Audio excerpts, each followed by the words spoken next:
Okay, तो भाई हमने एस ब्लॉक स्टार्ट किया था। एस ब्लॉक में हमने ये पढ़ा था कि हम किसी भी ग्रुप को, कोई भी हमारे पास ग्रुप है, आइदर ग्रुप 1, 2, ये हमने एस ब्लॉक में पढ़ा था। तो भाई इसमें हमने मेन चीज़ ये पढ़ी थी कि हम ग्रुप 1 के एलिमेंट्स को किस तरीके से कंपेयर करते हैं, कौन कौन से फैक्टर्स पर इनको कंपेयर किया जाता है, और सबसे बड़ी बात, जो भी फैक्टर है हमारा, जैसे एटॉमिक रेडियस है, आयनाइजेशन एंथैल्पी है, उसकी रूट हम कैसे पकड़ेंगे। ठीक है, ये चीज़ हमने एस ब्लॉक के अंदर सीखी थी, और उसके साथ साथ हमने एस ब्लॉक के एलिमेंट्स के बारे में पढ़ा था कि उनकी किस तरीके से ट्रेंड वगैरह होते हैं, क्या क्या होता है, ये सब हमने मेनली एस ब्लॉक में हमने पढ़ा था। अब हम स्टार्ट करने वाले हैं भाई हमारा पी ब्लॉक। तो भाई पी ब्लॉक में दो, हम जो पढ़ेंगे, हम दो ग्रुप पढ़ेंगे, एक तो ग्रुप नंबर 13 और एक ग्रुप 14। ग्रुप 13 मतलब है बोरॉन फैमिली, और ग्रुप 14 है मतलब हमारा कार्बन फैमिली। ये दो हम स्टार्ट करने जा रहे हैं। ठीक है भाई, कोई भी अगर किसी को डाउट होता है तो आप अपना हैंड रेज कर सकते हैं, और I will allow you to speak, और आप बोल सकते हैं। ठीक है, अदरवाइज चैट ऑप्शन तो है ही खुला हुआ सबके लिए, तो you can post your question और anything in the chat box. ठीक है भाई, तो आइए भाई चलिए शुरू करते हैं। सबसे पहले हम पी ब्लॉक एलिमेंट्स की बात करेंगे। तो पी ब्लॉक एलिमेंट्स में याद रखना बच्चों, जब भी कोई भी किसी भी ब्लॉक का चैप्टर हम स्टार्ट करते हैं तो सबसे पहले हम उसमें इलेक्ट्रॉनिक कन्फिग्रेशन मालूम करते हैं। इलेक्ट्रॉनिक कन्फिग्रेशन मालूम करते हैं। तो सिंपल सी बात है भाई, अगर कोई भी एलिमेंट है हमारा किसी भी ब्लॉक में आ रहा है, मान लो वो पी ब्लॉक के अंदर आ रहा है, तो इसका मतलब ये है उसका आखिरी इलेक्ट्रॉन यानी कि उसका वैलेंस इलेक्ट्रॉन हमारे पी ब्लॉक के अंदर है। ये पी ब्लॉक के मतलब पी जो हमारा एजीमुथल क्वांटम नंबर हुआ करता था, यानी कि सेकेंडरी क्वांटम नंबर हुआ करता था, जिसको हम सबशेल के नाम से भी जानते हैं। ठीक है, तो हमारे पी सबशेल के अंदर अगर वैलेंस इलेक्ट्रॉन आ रहे हैं तो वो हमारा पी ब्लॉक एलिमेंट कहलाएगा। फॉर एग्जाम्पल, अगर मैं बोरॉन की बात करूं तो बोरॉन का एटॉमिक नंबर क्या होता है भाई? हमारा एटॉमिक नंबर होता है 4। तो अब इसका जब हम इलेक्ट्रॉनिक कन्फिग्रेशन लिखते हैं, ठीक है, सॉरी 5, 5, ठीक है 5। तो भाई इसका जब इलेक्ट्रॉनिक कन्फिग्रेशन लिखा जाता है तो हमारा होता है 1s2, 2s2 और 2p1। अरे वाह भाई वाह, आखिरी इलेक्ट्रॉन पी के अंदर। तो क्या बोरॉन पी ब्लॉक एलिमेंट है? बिल्कुल जी हाँ सर, बहुत अच्छी बात है, पी ब्लॉक एलिमेंट है। ऐसे ही अगर मैं कार्बन की बात करूं तो कार्बन का एटॉमिक नंबर 6 और 1s2, 2s2, 2p2, तो 2p2 का मतलब हो गया ये पी ब्लॉक के अंदर आएगा। It means that it is A P block element. हमारे पी ब्लॉक एलिमेंट्स में आइदर मेट, देखो पी ब्लॉक एलिमेंट एक ऐसा ब्लॉक है जिसके अंदर मेटल्स भी पाए जाते हैं, नॉन मेटल्स भी पाए जाते हैं, और मेटलॉइड्स भी पाए जाते हैं। ये तीनों पाए जाते हैं ये हमारे पी ब्लॉक में। एक पीरियोडिक टेबल की एक फ़ोटो ले आते हैं। ठीक है, तो ये रही आपकी पीरियोडिक टेबल, देखो भाई।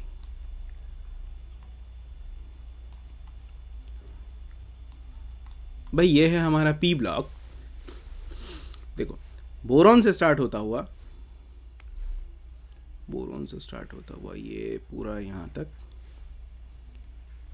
और ये है हमारा पी ब्लॉक। इस जिस प्लेटफॉर्म पर आप पढ़ रहे हैं, ये इसके अंदर खासियत ये है कि आप स्क्रीनशॉट नहीं ले सकते। तो it's better to make notes. Notes बनाना इसलिए ज़रूरी है कि यहाँ पर आप स्क्रीनशॉट नहीं ले पाएंगे। ठीक है, चलिए। तो भाई यहाँ पर हम पी ब्लॉक की बात कर रहे थे। मैंने आपको एक चीज़ पहले ही क्लियर कर दी थी कि बच्चों, जो हीलियम होता है वो पी ब्लॉक के अंदर नहीं आता, वो एस ब्लॉक एलिमेंट है। ये मैं आपको स्टार्टिंग में ही क्लियर कर दिया था जब मैंने एस ब्लॉक की पहली क्लास ली थी। ठीक है, तो भाई ये हमारे ये हैं एस ब्लॉक एलिमेंट। ये है मेरा boron family, carbon family, nitrogen family, oxygen family, फ्लोरी हेलोजेंस एंड नोबल गैसेस। यहाँ पर सबके ऑलरेडी नाम लिखे हुए हैं, तो ठीक है, नाम तो है, ठीक है, आप फैमिली के नाम से याद रखो जी। बोरॉन फैमिली, कार्बन फैमिली है ना, ऑक्सीजन फैमिली। ओके भाई, किसी ने हैंड रेज किया है लेकिन I don't know why I am not able to see your hand. कोई नहीं, सवाल हो तो पूछ लीजिएगा, ठीक है, ओके, ठीक है। तो भाई ये हमारे पी ब्लॉक एलिमेंट्स हैं, ठीक है। अभी हम जो बात करने जा रहे हैं वो बोरोन और कार्बन फैमिली की जा रहे हैं, जो कि आपके क्लास 11th में है। बाकी नाइट्रोजन से लेकर नोबल गैसेस तक ये आपकी सारे के सारे क्लास 12th के अंदर आप पढ़ेंगे। अब जो हम पढ़ेंगे वो पढ़ेंगे पूरी बोरोन फैमिली और पूरी कार्बन फैमिली। अभी हम फैमिली फैमिली क्या कर रहे हैं, फैमिली का मतलब ये है कि बोरोन, एल्यूमिनियम, गैलियम, इंडियम और थैलियम जो है, इसका इलेक्ट्रॉनिक कन्फिग्रेशन आपको सिमिलर मिलेगा, सेम नहीं, सिमिलर मिलेगा। सिमिलर का मतलब ये है कि आखिरी जो इलेक्ट्रॉन्स होंगे उसका अरेंजमेंट बिल्कुल सेम होगा। जैसे फॉर एग्जांपल अगर मैं बोरॉन की बात करूं तो बोरॉन के अंदर 1s2 को तो अंदर ले गए आप, यानी कि आप हीलियम लिख सकते हैं उसे, यानी कि हीलियम तक हम बात कर चुके हैं। अब हीलियम के बाद मैं लिखूंगा 2s2 एंड 2p1। ऐसे ही अगर मैं एल्यूमिनियम की बात करता हूँ तो एल्यूमिनियम के लिए देखो, एल्यूमिनियम से पहले जो भी हमारा नोबल गैस है वो है नियॉन, तो मैं ऐसे ही लिखूंगा नियॉन, और नियॉन के बाद 3s2 एंड 3p1। ऐसे ही मैं एल्यूमिनियम के बाद लिखूंगा जी गैलियम, गैलियम के लिए मैं क्या लिखूंगा, ठीक है। ये नियॉन का मतलब क्या हो गया, नियॉन का मतलब ये हो गया कि इसके नोबल गैस के अंदर जितने भी इलेक्ट्रॉन्स आएंगे वो मैंने इसके अंदर फिक्स कर दिए कि जी मुझे पूरा बार बार लिखने की ज़रूरत नहीं पड़ेगी, यानी कि मैं नियॉन तक काउंट कर लूँ, उसके बाद जो भी इलेक्ट्रॉन्स आ रहे हैं, ठीक है। यानी कि नियॉन का क्या होता है 1s2 2s2 2p6, तो वो इतना बड़ा लिखता, उससे बेहतर यह है मैंने उस पूरे नोबल गैस का सिंबल लिख दिया, ठीक है, ओके। गैलियम की मैं बात कर रहा था, तो गैलियम के लिए मैं क्या करूँगा जी, आर्गन 4s2 4p1, ओके जी, सर जी हाँ बोलिए। मैं कॉल फोन करता हूँ सर, खुदा को आपकी स्क्रीन भी नहीं दिखती ना, इसको आवाज़ आ रही है, नहीं तो मैं किसका देखूँ। तो फिर इट्स बेटर इसका कि नेट भी सही आ रहा है, इससे मुझे वीडियो बना के दीजिए प्लीज़। बाकी लोगों को मेरी आवाज़ और मेरी स्क्रीन नज़र आ रही है, वैसे बात तो आ रही है सर, तो थोड़ा इट्स बेटर कि जिसको नहीं आ रही है वो एक बार क्लास लीव करके दोबारा ज्वाइन कर लें,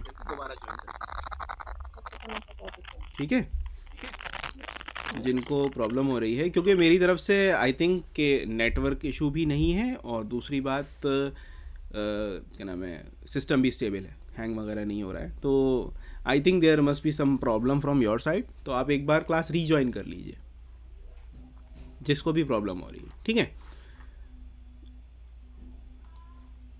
ओके। हाँ जी, तो बोरॉन, एल्यूमिनियम, गैलियम हो गया। गैलियम के बाद मैं लिखूंगा इंडियम। इंडियम के लिए सेम चीज़, बिल्कुल सेम चीज़, क्या करा जी मैंने इंडियम के लिए, क्रिप्टन, और उसके बाद 5s2 एंड 5p1। ज़रा देखो, अब गौर से देखने की बात क्या है, देखो हम लिख तो रहे हैं सेम, लेकिन यहाँ पर जैसे 3 के अंदर तो कुछ नहीं आ रहा। 4 के अंदर बात करूँ, 4s2 के बाद इतनी बड़ी डी ब्लॉक एलिमेंट भी तो है सर, ये आपने क्यों नहीं लिखी, जी हाँ सर ये भी लिखी जाएगी। तो ये हो गया मेरा 4s2 3d10 और 4p1। ऐसे ही 5s2 4d10, ठीक है, 4d10 और 5p1। ऐसे ही मैं इंडियम के बाद थैलियम की बात करूँगा तो इसका भी मैं सेम लिखूँगा, कैसे, जेनॉन। देखो यहाँ पर जो है लेंथनम आ रहा है, यहाँ पर स्टार बना लिया करो जब भी अगर पीरियोडिक टेबल में ना बनाओ, इसका मतलब ये यहाँ पर एफ ब्लॉक एलिमेंट्स आएंगे इस जगह, ठीक है। तो मेरा ये हो गया जेनॉन 6s2 4f14 और 5d10 और 6p1। ये है जी मेरा इलेक्ट्रॉनिक कन्फिग्रेशन ऑफ थैलियम। यहाँ तक सबको क्लियर है? अगर यहाँ तक सबको क्लियर है और सबके समझ में आ रहा है तो फिर हम आगे बढ़ सकते हैं। एवरीथिंग इज क्लियर, यस और नो? अभी सिर्फ इलेक्ट्रॉनिक कन्फिग्रेशन ही हमने पढ़ा है, ठीक है, इलेक्ट्रॉनिक कन्फिग्रेशन ही है। जो भी लोग नो बोल रहे हैं वो अपना हैंड रेज कर सकते हैं और पूछ सकते हैं कि सर जो चीज़ समझ में नहीं आई है, ठीक है। हाँ,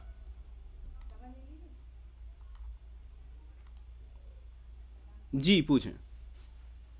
इलेक्ट्रॉनिक कॉन्फ़िगरेशन क्या करी आपने, मतलब बोरॉन के आगे हीलियम क्यों लिखा है? बोरॉन के आगे मैंने हीलियम क्यों लिखा है? अच्छा जी, देखो बोरॉन का मैं अगर नॉर्मली इलेक्ट्रॉनिक कन्फिग्रेशन लिखूंगा तो क्या लिखता हूँ? ठीक है, 1s2 2s2 2p1। ठीक है, अब जरा देखो जो इनर वाले हैं, जो कोर इलेक्ट्रॉन्स होते हैं, उन कोर इलेक्ट्रॉन्स को देखो, ये जो कोर इलेक्ट्रॉन है ये फुल्ली फिल्ड है, यानी कि ये completely noble gas electronic configuration है। और ये किसका noble gas electronic configuration? 1s2 होता है हीलियम का, तो इसलिए मैंने इसको हीलियम की फॉर्म में लिख दिया। ऐसे ही अगर मैं एल्यूमिनियम की बात करूं तो एल्यूमिनियम के लिए देखो, एल्यूमिनियम के लिए 1s2 2s2 2p6 3s2 3p1। अब देखो 1s2 2s2 2p6 ये ऑलरेडी स्टेबल है और ये इनर इलेक्ट्रॉन है, इनसे हमें मतलब नहीं है। याद रखना बच्चों, इनर इलेक्ट्रॉन से हमें कभी मतलब नहीं होता, और जिन एटम से हमें मतलब नहीं होता वो ऑब्वियसली नोबल गैसेज ही होती हैं। ठीक है, तो भाई जिनसे इनसे हमें कोई मतलब नहीं है तो इनको हम नोबल गैस में कन्वर्ट कर देते हैं, लिख देते हैं एज अ नोबल गैस। तो कौन सी नोबल गैस है जी? 1s2 2s2 2p6, neon. तो इसलिए हमारा इलेक्ट्रॉनिक कन्फिग्रेशन, इसको हम बोलते हैं कंडेंस्ड इलेक्ट्रॉनिक कन्फिग्रेशन, यानी कि हमने कंडेंस कर दिया, छोटा कर दिया उसे। ठीक है, neon 3s2 and 3p1। Okay,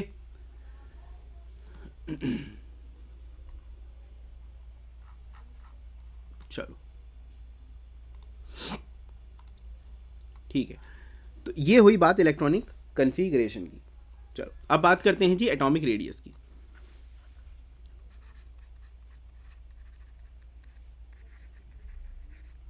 atomic radius की, रेडियस या रेडियाई। ठीक है, एटॉमिक रेडियाई की, भाई ये चीज़ सब जानते हैं, everyone knows about this, that on moving from left to right in a periodic table atomic size बढ़ता है जी घटता है? चलो पोल स्टार्ट करते हैं। भाई मेरा क्वेश्चन है, on moving from left to right in a periodic table atomic size increase होता है या डिक्रीज होता है? On moving from left to right, left to right जो है एटॉमिक नंबर क्या होता है जी, बताओ?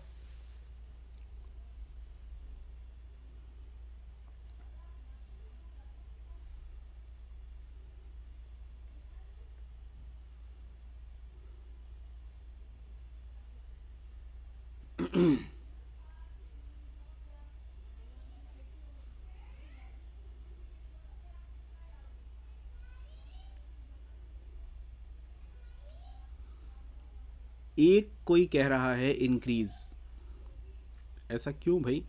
ये तो गजब हो जाएगा अगर आपने इंक्रीज लिख दिया तो। भाई ये तो गजब हो जाएगा अगर आपने इंक्रीज लिख दिया तो।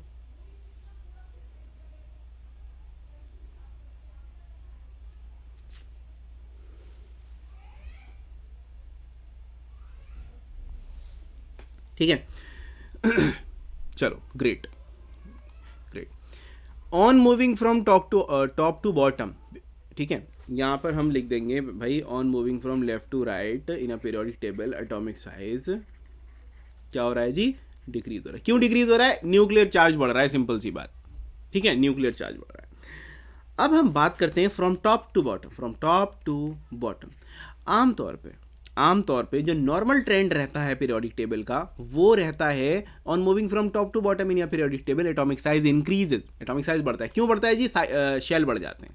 ठीक है, ये नॉर्मल ट्रेंड रहता है। लेकिन यहां पर एक छोटी सी गड़बड़ी है, मैं आपको लिख कर दिखाता हूं कैसे। ठीक है, जैसे बोरॉन, एल्यूमिनियम, गैलियम, इंडियम और थैलियम। ठीक है, इसका मैं एटॉमिक रेडियाई लिख देता हूं, एटॉमिक साइज पिकोमीटर्स में। ठीक है, तो बढ़ना चाहिए है ना, इंक्रीज होना चाहिए। तो पहले आ गया जी हमारा 85 और उसके बाद आ गया 143। 143 के बाद देखो 135,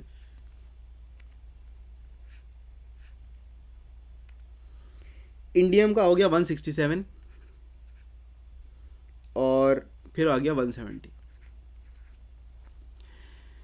क्या यहां पर आपको कोई गड़बड़ी दिख रही है? क्या इस पूरे उसमें भाई एक सवाल, जी हाँ पूछिए।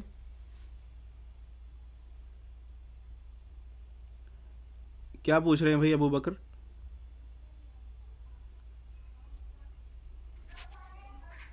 सर हम्म।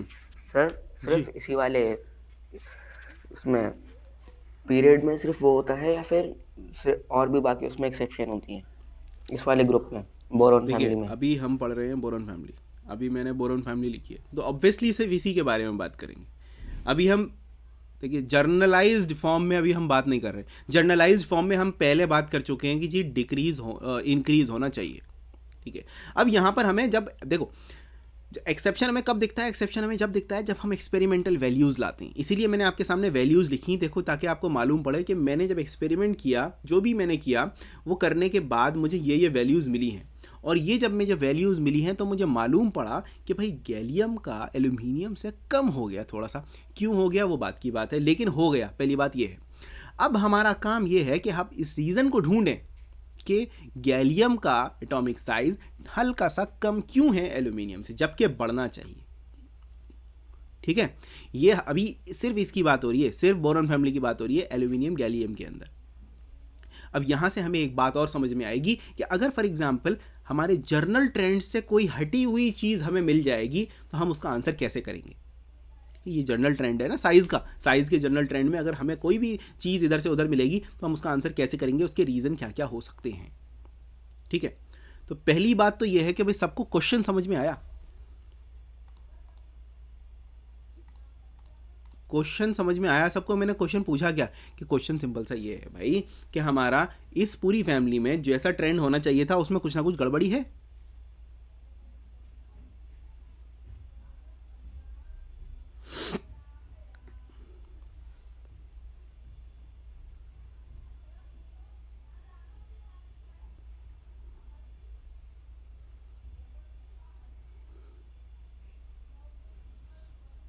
चलो ग्रेट, ठीक है। चलो इतना समझ में आया, चलो बहुत बढ़िया। अब यहाँ पर मुझे एक बात बताइए, क्या मैंने आपको शील्डिंग इफेक्ट पढ़ाया था? क्या मैंने आपको शील्डिंग, मुझे याद है पढ़ाया था, ठीक है, मैंने आपको शील्डिंग इफेक्ट पढ़ाया था। पहले डिफरेंस देख लो, डिफरेंस कहाँ आ रहा है। देखो इलेक्ट्रॉनिक कन्फिग्रेशन सब जगह मैं पूरा लिख लूंगा, बात की बात है। मैं एल्यूमिनियम और गैलियम से डिफरेंशिएट करता हूँ। मैं इसका इलेक्ट्रॉनिक कन्फिग्रेशन लिखता हूँ 2s2 2p1। इसका मैं इलेक्ट्रॉनिक कन्फिग्रेशन लिखता हूँ 3s2 और एक मिनट सॉरी उल्टा लिख दिया भाई, 2s2 है हमारा बोरॉन का, बोरॉन का 2s2 2p1, 3s2 3p1 और 4s2 3d10 और 4p1। फर्क सबको दिख रहा है कि सर डी इलेक्ट्रॉन्स इसमें प्रेजेंट हैं और उसमें नहीं है, गड़बड़ी इन्हीं की वजह से है। जहां भी आपको गड़बड़ी दिखे सबसे पहले इलेक्ट्रॉनिक कन्फिग्रेशन लिख के देख लो, अगर डी इलेक्ट्रॉन प्रेजेंट हैं तो इसका मतलब गड़बड़ी इस वजह से ही है। देखो केमिस्ट्री के अंदर मेजॉरिटी जो आपको ट्रेंड के अंदर जो भी चीज़ें दिखेंगी ना, वो या तो orbital size of the orbital, या फिर उसका जो साइज ऑफ द एटम है, या फिर डी इलेक्ट्रॉन्स की वजह से, या डी ऑर्बिटल की वजह से। देखेंगे कैसे कैसे देखेंगे, अभी सिर्फ एक ओवरव्यू दिया है कि इस वजह से हो सकता है। अब देखो उसके अंदर डी है, उसके अंदर नहीं है। अब मैंने याद करो, मुझे ज़रा ये बताओ कि डी इलेक्ट्रॉन्स जो होते हैं, शील्डिंग इफेक्ट जो होता है वो किसका सबसे ज़्यादा डी होता शील्डिंग इफेक्ट होता है, ठीक है, किसका सबसे ज़्यादा शील्डिंग इफेक्ट होता है, या तो एस या पी या डी, चलो इन तीनों को ही बता दो। इनमें से सबसे ज़्यादा शील्डिंग कौन करता है? एसपीडी में से सबसे ज़्यादा शील्डिंग कौन करता है? आप अपने आप बताओगे, ठीक है। एसपीडी में सबसे ज़्यादा शील्डिंग कौन करता है? मेरा सवाल ये है, ऑप्शंस हैं एस, पी और डी।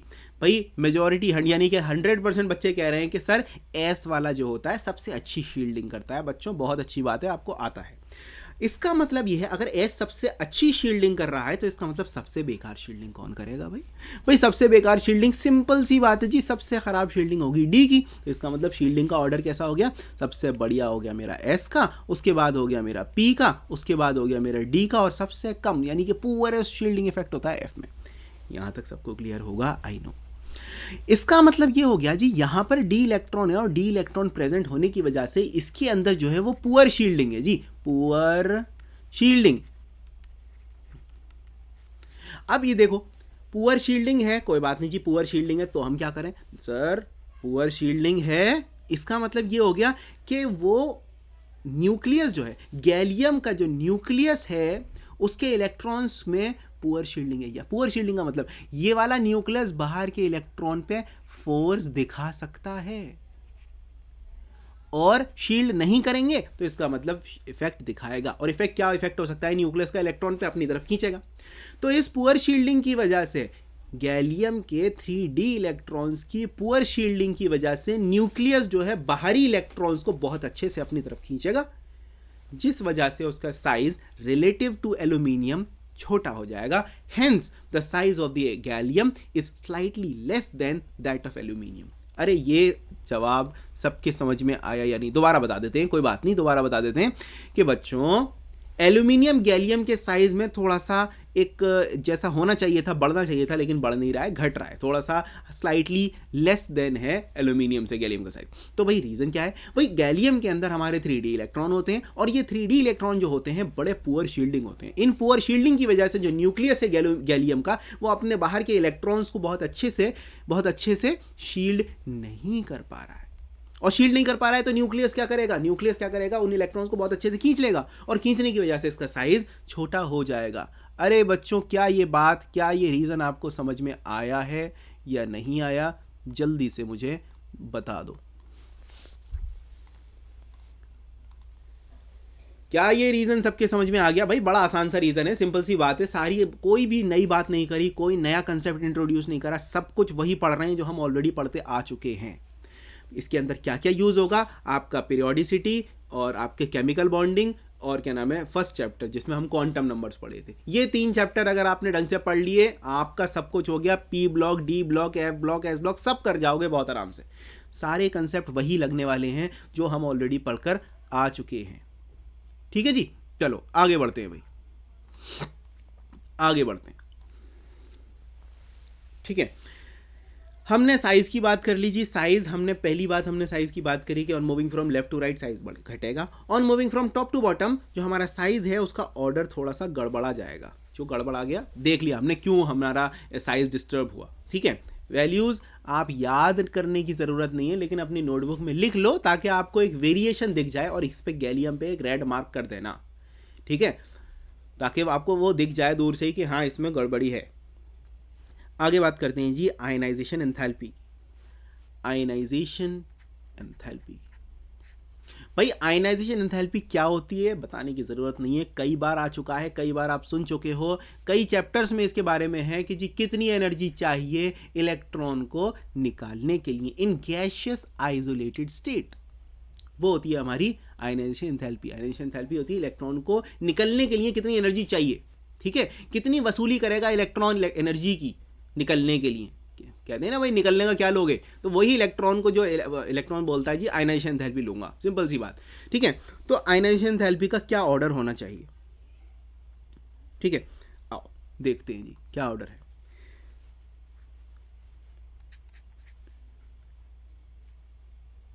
जो हमारे ग्रुप 2 के जो एलिमेंट्स हैं, ग्रुप 2 के जो एलिमेंट्स हैं आपको याद होगा जी, उसमें जो एस था वो फुल्ली फिल्ड था। ठीक है, तो सिंपल सी बात है जी, वो एस फुल्ली फिल्ड था। अब इसके अंदर अगर मैं ग्रुप 13 की बात करूँगा, भाई सिंपल सी बात है ग्रुप 13 है, ग्रुप 3 नहीं है, क्योंकि बीच में डी भी है ना, इसलिए। ठीक है, तो ग्रुप 2 की और ग्रुप 13 की बात करूँगा तो ग्रुप 13 की आयनाइजेशन एंथैल्पी ग्रुप 2 से कम होती है जी। भाई कम होती है आयनाइजेशन एंथैल्पी ग्रुप 13 की, कम होती है जी ग्रुप 2 से। क्यों होती है? सिंपल सी बात है जी, अपने आप बता सकते हो, क्योंकि ग्रुप 2 के अंदर एस होता है जी फुल्ली फिल्ड, हाईली स्टेबल। यहाँ पर ये फुल्ली फिल्ड नहीं है जी, बेचारा गरीब एक ही इलेक्ट्रॉन है जो निकाल कर और खुश हो जाएगा वो, इसलिए जल्दी निकाल देगा। That's why group 13 elements have lower ionisation enthalpy as compared to the group 2 elements. अरे भाई ये बात समझ में आई सबको? क्या ये जो मैंने एक्सप्लेनेशन दी है, इस एक्सप्लेनेशन में आपके दिमाग में कोई डाउट तो नहीं है?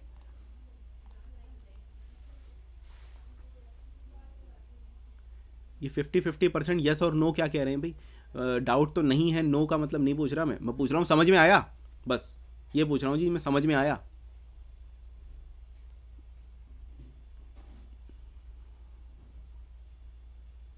अच्छा जी, 25% बच्चे कह रहे हैं सर अभी हमें समझ में नहीं आया। ठीक है, बच्चे कह रहे हैं जी सर अभी हमें समझ में नहीं, अरे ये क्या हो गया, क्यों 25-50 खेल रहे हो तुम लोग? ओके कोई बात नहीं जी, दोबारा देख लेते हैं एक बार, दोबारा देख लेते हैं जी। आयनाइजेशन एंथैल्पी ग्रुप 13 के एलिमेंट्स की थोड़ी कम होती है जी ग्रुप 2 के एलिमेंट से। सिंपल सा लॉजिक है, ग्रुप 2 जो होता है वो हमारा फुल्ली फिल्ड एस ब्लॉक होता है। भाई सिंपल सी बात है, आप सब जानते हो फुली फिल्ड जो होता है हाईली स्टेबल होता है, उसमें से इलेक्ट्रॉन निकालना आसान नहीं होता।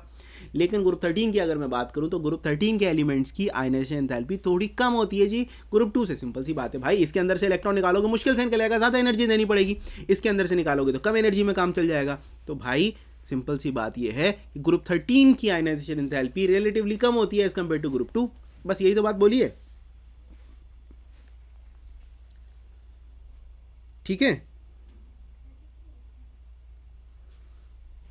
अगर अभी भी कोई डाउट है तो अपना माइक खोल सकते हो भाई।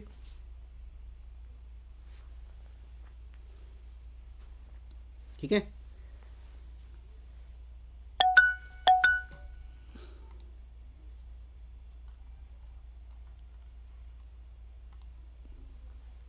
जी हाँ पूछिए।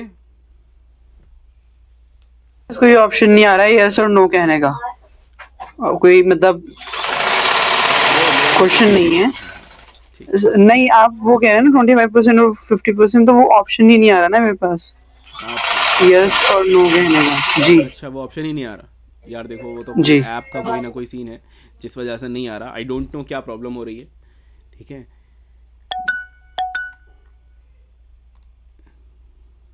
जी हाँ हुदा। सर मैंने एक्चुअली अभी मैकबुक से अपने ज्वाइन किया था सर, उसमें आपकी अलावा सबकी आवाज़ आ रही थी और आपकी वीडियो नहीं दिख रही थी उसमें। तो सर मैंने तो वो मैम से बात करी थी, तो उन्होंने बोला है कि फ़ोन से ही करने को सर, क्योंकि मैकबुक में तो कुछ भी नहीं सुनाई दे रहा। अच्छा ओके। सर बट ऑप्शन आ रहा था यस नो का और चैट भी आ रही थी, और बाकी बच्चों की जब पूछ रहे थे आवाज़ आ रही थी, सिर्फ आपकी नहीं आ रही थी। अच्छा ओहो, चलें कोई नहीं, अब तो खैर आ रहा है तो ठीक है, कीजिए सर आप। अब तो फ़ोन से करा है तो आ चलो रहा है। कोई बात नहीं, ठीक है। जी भाई क्या कह रहे हैं आप? सर फिर तो ग्रुप 13 के जो एलिमेंट्स हैं वो तो फिर ज़्यादा रिएक्टिव होने चाहिए। हाँ बिल्कुल सही बात है, क्यों कौन मना कर रहा है, किसने मना किया? मना तो किसी ने किया ही नहीं। ठीक है, अरे देखो अब कौन सी कंडीशन है, कब क्या होगा, वो बात की बात है। अभी तो हमने आयनाइजेशन एंथैल्पी की बात करी, रिएक्टिविटी और भी चीज़ों पर डिपेंड करती है, ठीक है। तो डोंट वरी, धीरे धीरे हमारे पास सारे के सारे रीजंस आएंगे कि क्या चीज़ कब है, क्यों है, कैसे है, ठीक है। तो डोंट वरी अबाउट दैट। चलो जी,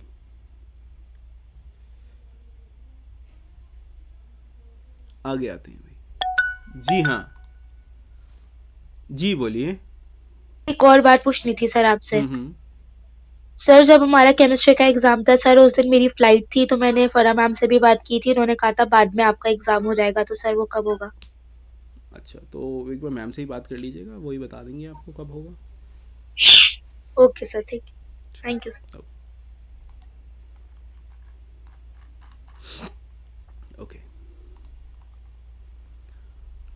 कोई बात नहीं भाई।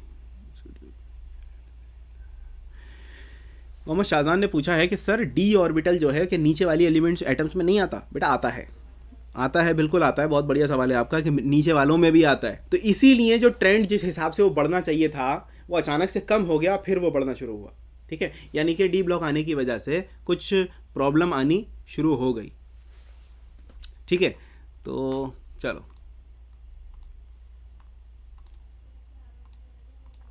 कोई नहीं, आगे आते हैं भाई।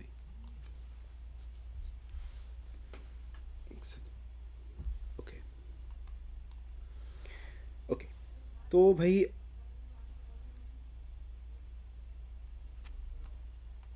एक और हमारा पार्ट है आयनाइजेशन एंथैल्पी में, ये तो फर्स्ट वाला एक्सप्लेनेशन तो ये सेकंड है। ये बोल रहा है कि जी on moving down in the group 13 में जब हम डाउन जाते हैं from boron to aluminium there is a sharp decrease in the first ionization enthalpy. There is a sharp decrease in यहाँ से यहाँ जाते वक्त sharp decrease है in first ionization enthalpy. पहली ionization enthalpy में sharp decrease है, ठीक है।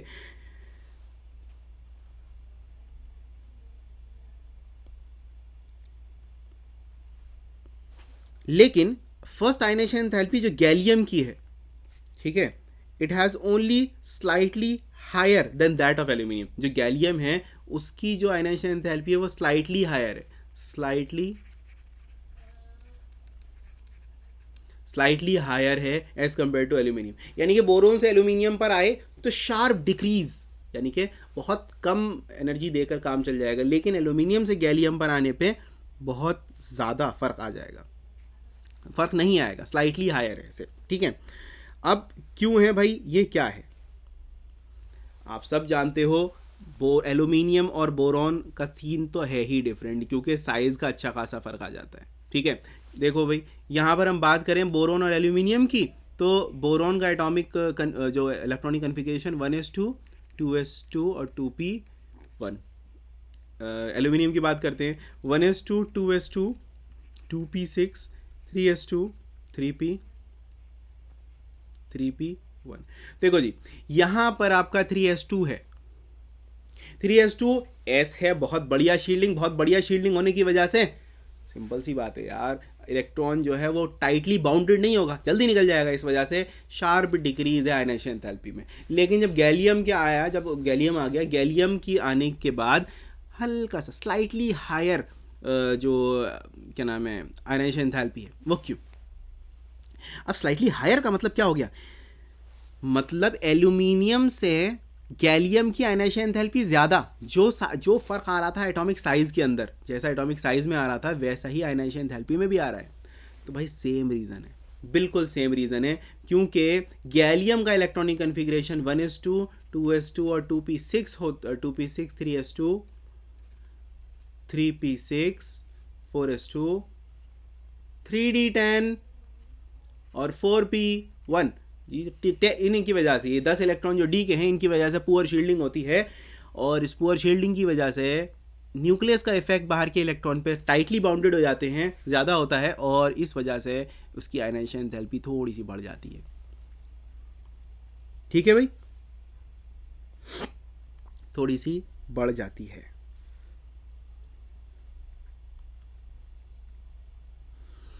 तो ज़रा देखो अब इनका ऑर्डर क्या है, इनका ऑर्डर देखो जी।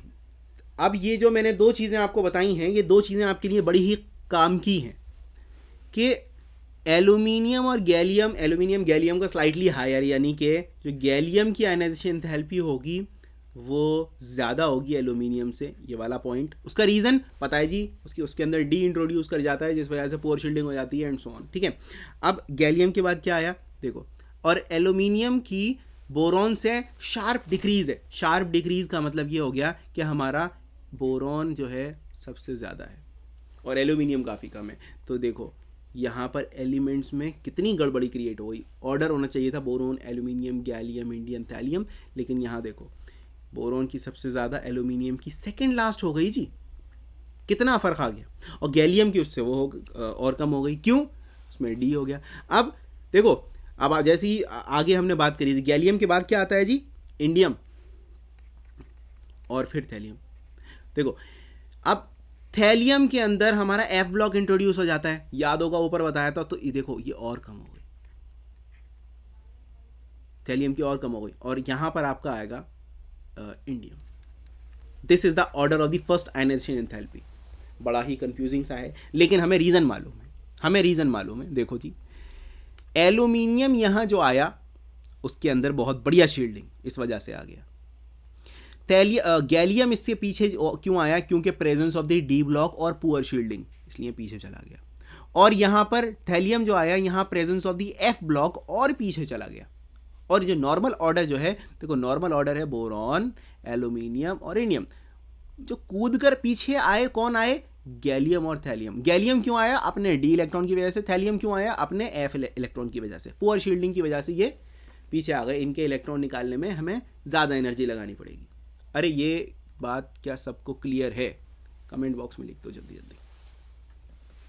अगर ये बात क्लियर है तो हम आगे बढ़ जाएंगे और नया कंसेप्ट पर पहुंचेंगे।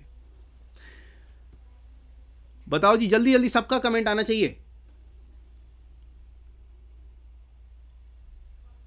भाई, सबका कमेंट आना चाहिए। कोई बात नहीं, यस हो या नो हो कमेंट तो करो। यस हो या नो हो, कुछ भी हो कमेंट तो करो भाई।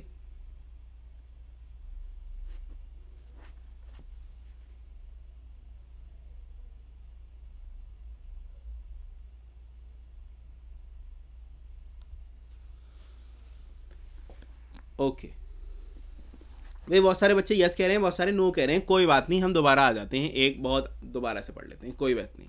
देखो, बोरॉन से एल्यूमिनियम पे आने पे बड़ा ही शार्प डिक्रीज हुआ, यानी कि देखो हमारा ऑर्डर कैसा होना चाहिए था? हमारा ऑर्डर होना चाहिए था बोरॉन, एल्यूमिनियम, और एल्यूमिनियम के बाद गैलियम, फिर इंडियम, फिर थैलियम। ये होना चाहिए था हमारा ऑर्डर, ठीक है, डिक्रीजिंग ऑर्डर। बोरॉन तो अपनी जगह है, क्योंकि भाई सबसे छोटा है, इलेक्ट्रॉन ऑब्वियसली देर से निकलेगा, तो इसका मतलब इसकी आयनाइजेशन एंथैल्पी भी सबसे ज़्यादा होगी। एल्यूमिनियम पे आने पर यहाँ पर एस आ जाता है जी अंदर की तरफ, ये आया एस, और इस एस के आने की वजह से बहुत अच्छी शील्डिंग क्रिएट हो जाती है, गुड शील्डिंग, ठीक है। इस गुड शील्डिंग की वजह से एल्यूमिनियम जो है वो उठकर चला जाता है इस जगह। भाई देखो, किसी भी चीज़ की वैल्यू कम होगी, एक हद तक ही होगी ना, कंप्लीटली कम थोड़ी हो जाएगी, तो इसलिए इसका ऑर्डर, ये एल्यूमिनियम यहाँ आ गया। अब बचे इंडियम और गैलियम। तो आपको मैंने एक और बात बताई, यहाँ इंडियम, एक सेकंड, हाँ, ये जो है एल्यूमिनियम की जो आयनाइजेशन एंथैल्पी होती है वो शार्प डिक्रीज कर जाती है, क्योंकि उसके अंदर एस प्रेजेंट है। इस एस प्रेजेंट होने की वजह से गुड शील्डिंग हो जाएगी, जिस वजह से न्यूक्लियस बाहर के इलेक्ट्रॉन पे अपना असर नहीं दिखा पाएगा और इलेक्ट्रॉन जल्दी निकल जाएगा, ठीक है। ये तो बात हुई एल्यूमिनियम की, इसीलिए aluminium is considered as a metal. Aluminium को मेटल कंसीडर करते हैं, इसीलिए गुड शील्डिंग होती है एस की, जिस वजह से इलेक्ट्रॉन जल्दी निकल जाता है, ठीक है। तो हमारा एल्यूमिनियम जो है वो आ गया इस जगह, और गैलियम जो है, गैलियम ऑब्वियसली यहां पर आ गया, ठीक है। अब बात करते हैं, अब गैलियम पीछे क्यों आया? मेन बात, गैलियम में ऐसा क्या हुआ सर वो पीछे क्यों आया? इसलिए वो पीछे आ गया बच्चों, क्योंकि उसके अंदर डी इलेक्ट्रॉन प्रेजेंट थे, और ये डी इलेक्ट्रॉन के होने की वजह से पुअर शील्डिंग क्रिएट हो गई। इस पुअर शील्डिंग ने न्यूक्लियस पे ज़्यादा इफेक्ट दिखाना, न्यूक्लियस ने इलेक्ट्रॉन पे ज़्यादा इफेक्ट, यानी कि ज़्यादा अट्रैक्शन दिखाना शुरू कर दिया। इस वजह से गैलियम के इलेक्ट्रॉन निकालना मुश्किल होता है रिलेटिव टू एल्यूमिनियम, तो इसलिए गैलियम पीछे आ गया। देखो यहाँ, और थैलियम के अंदर तो एफ इलेक्ट्रॉन भी होते हैं, इसके अंदर तो पुअरेस्ट शील्डिंग होती है भाई, ऊपर आपने बताया था। देखो यार, तुम लोग भूल जाते हो, इलेक्ट्रॉनिक कॉन्फ़िगरेशन की याद है हमने बात करी थी। देखो थैलियम के अंदर देखो 4f14, ओहो, एफ इलेक्ट्रॉन का मतलब, अब देखो जी शील्डिंग के बारे में हमने बात करी थी। देखो यहाँ पे एफ की इलेक्ट्रॉन सबसे पुअरेस्ट, और इस पुअरेस्ट शील्डिंग की वजह से न्यूक्लियस अपना असर और ज़्यादा दिखाएगा बाहर के इलेक्ट्रॉन पे, और ज़्यादा असर जब दिखाएगा बाहर के इलेक्ट्रॉन पे, इसका मतलब इलेक्ट्रॉन टाइटली बाउंडेड हो जाएंगे। अब एक इतना बड़ा, लेकिन टाइटली बाउंडेड के साथ ऑब्वियसली यार बोरॉन की तो ज़्यादा होगी ना, ठीक है। तो बोरॉन की सबसे ज़्यादा होगी, उसके बाद आ जाएगी आपकी थैलियम, उसके बाद गैलियम और एल्यूमिनियम का मैं बता चुका हूँ रीज़न, और सबसे कम रह जाएगी इंडियम की। अब बच्चे पूछेंगे सर इंडियम क्यों रह गया जी पीछे, इसे भी आप कहीं ना कहीं घुसा देते। बेटा इंडियम के अंदर सिर्फ डी ही होते हैं, एफ नहीं होते हैं, जैसा गैलियम में था ना कि सिर्फ डी होते हैं, इसके अंदर भी सिर्फ डी ही होते हैं, लेकिन इसके अंदर और ज़्यादा ऑर्बिटल्स आ जाते हैं, यानी कि शेल बढ़ जाता है। अब शेल बढ़ेगा तो गैलियम से तो बड़ा ही होगा ना इंडियम का, ज़्यादा मतलब इलेक्ट्रॉन जल्दी निकल जाएंगे ज़्यादा साइज होने की वजह से। So that's why it is this order. इसीलिए चलो जी, अब तो बता दो, अब तो यस और नो कर दो जल्दी जल्दी। क्या समझ में आया? पोल क्रिएट कर देते हैं एक बार, देखते हैं। हाँ जी, जल्दी जल्दी बता दो। अब तो आ गया जी समझ में, अब क्या सबके समझ में आ गया? जल्दी जल्दी बता दो बच्चों। ग्रेट। जिसके पास वो नहीं आ रहा, जिसके पास पॉल का ऑप्शन नहीं आ रहा, वो कमेंट बॉक्स में लिख देंगे, कोई बात नहीं।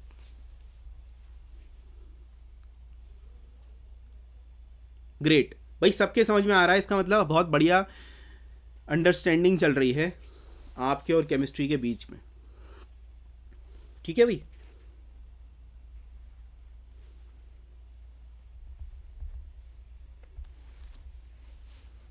Very good, very good.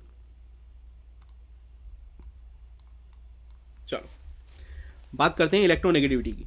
देखो बच्चों, एक चीज याद रखना, जैसे हम ऑर्डर में बात कर रहे हैं ना, ग्रुप 13 के सबसे पहले बात करी साइज, फिर आयनाइजेशन एंथैल्पी, आयनाइजेशन एंथैल्पी के बाद काय की बात करी हमने, अब बात करेंगे इलेक्ट्रोनेगेटिविटी की। हर ग्रुप की जब भी बात करेंगे इसी ऑर्डर में बात करेंगे, हर चीज़ को इसी ऑर्डर में कंपेयर करेंगे। ठीक है, एक मेन ऑर्डर तो मैंने ऑलरेडी लिखवा चुका हूँ कि ऐसा होना चाहिए था, लेकिन अगर उससे हटके है तो इस तरीके पे एक्सप्लेनेशन आएंगी जैसे मैंने एक एक करके दी है। ठीक है, आओ जी इलेक्ट्रोनेगेटिविटी की बात कर लेते हैं।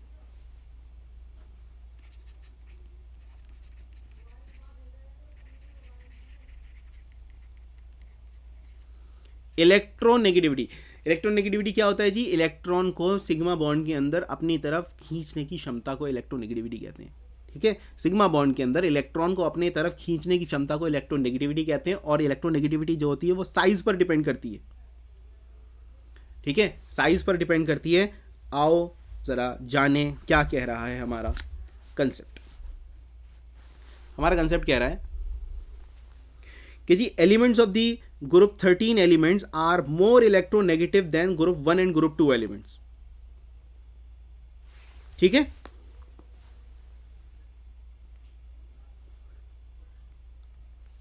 क्या हुआ ये? एक सेकंड।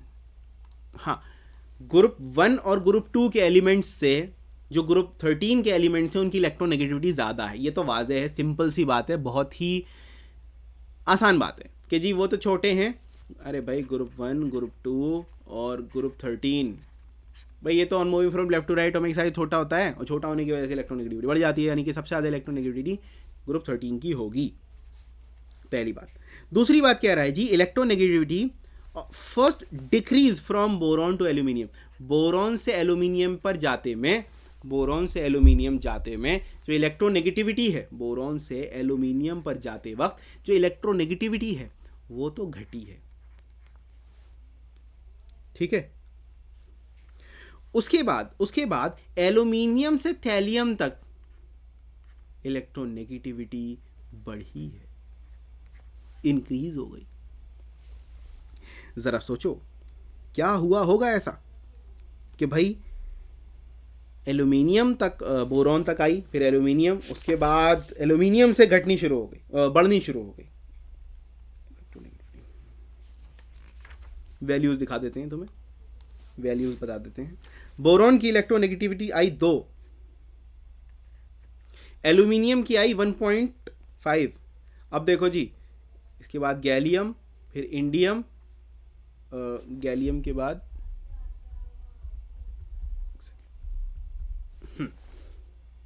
1.5, ठीक है 1.5। हाँ, तो भाई एल्यूमिनियम के बाद गैलियम, फिर इंडियम, फिर थैलियम। ठीक है, तो देखो जी 1.5, 1.6, 1.7, 1.8। वाह भाई वाह, ये क्या हुआ? अचानक से एल्यूमिनियम तक तो डिक्रीज हुई, उसके बाद स्लाइटली इंक्रीज होने लगी। ज़रा सोचो जो हमने अभी तक पढ़ा है क्या हो सकता है, क्या ऐसा है जिस वजह से ऐसा प्रॉब्लम्स आ रही हैं। देखो गौर से सोचो, अच्छे से देखो, पुराने कंसेप्ट जो पढ़ाए हैं उन सबको अप्लाई करके देखो कि जी कुछ तो गड़बड़ी आ रही है। जिस तरीके से आयनाइजेशन एंथैल्पी बोरॉन से एल्यूमिनियम पे जाते में अचानक से घट गई और उसके बाद वो बढ़ने लगी, भाई उसके बाद तो कुछ ना कुछ गड़बड़ी हो गई ना। गैलियम इधर आ गया, इंडियम कहीं और पीछे आ गया, और ठीक है, और थैलियम तो और बोरॉन और गैलियम के बीच में आ गया, तो कुछ कहीं ना कहीं गड़बड़ी तो आ गई। इस वजह से ऐसा होता है। देखो गौर से कि देखो, सबसे पहले आ गया मेरा बोरॉन, बोरॉन के बाद बोरॉन के बाद आना चाहिए थैलियम, फिर इंडियम, फिर गैलियम, फिर एल्यूमिनियम। रीज़न भाई, रीज़न सिंपल सा ये है, वही shielding effect, same shielding effect, लेकिन ऑर्डर थोड़ा सा चेंज है। चेंज होने की रीज़न क्या है? देखो भाई, बोरॉन से एल्यूमिनियम में आए तो गुड शील्डिंग की वजह से साइज बढ़ गया, लेकिन उसके बाद जब गैलियम, इंडियम और थैलियम पर आए, वहां पर डी और एफ ब्लॉक इंट्रोड्यूस हो गया, और डी और एफ ब्लॉक इंट्रोड्यूस होने की वजह से क्या हो गई जी? Poor shielding. और ये पुअर शील्डिंग होने की वजह से अब पुअर शील्डिंग भी है और इफेक्टिव न्यूक्लियर चार्ज भी बढ़ गया। सिंपल सी बात है भाई, एटॉमिक नंबर तो बढ़ा है ना, ठीक है, बोरॉन का है जो भी है, और एल्यूमिनियम का, गैलियम का, इंडियम, इनका एटॉमिक नंबर तो बढ़ गया ना। अब एटॉमिक नंबर बढ़ने की वजह से न्यूक्लियर चार्ज बढ़ गया, न्यूक्लियर चार्ज भी बढ़ा और पुअर शील्डिंग भी होने लगी, शील्डिंग खत्म होने लगी, जिस वजह से अट्रैक्शन और ज़्यादा होने लगी, साइज स्लाइटली छोटा हो गया, और उस छोटा होने की वजह से इलेक्ट्रोनेगेटिविटी बढ़ना शुरू हो गई। ठीक है, तो भाई ये रीज़न है जिसके लिए जो इलेक्ट्रोनेगेटिविटी है पहले तो डिक्रीज कर जाती है, फिर उसके बाद स्लाइटली इंक्रीज करने लगती है। सिंपल सा रीज़न है। क्या है जी रीज़न? कमेंट बॉक्स में लिख दो जी। Shielding effect, poor shielding effect. Hello,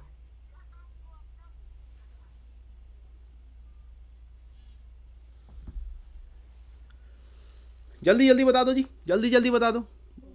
हाँ very good, shielding effect sir, shielding effect है, ठीक है भाई, बहुत बढ़िया, वेरी गुड।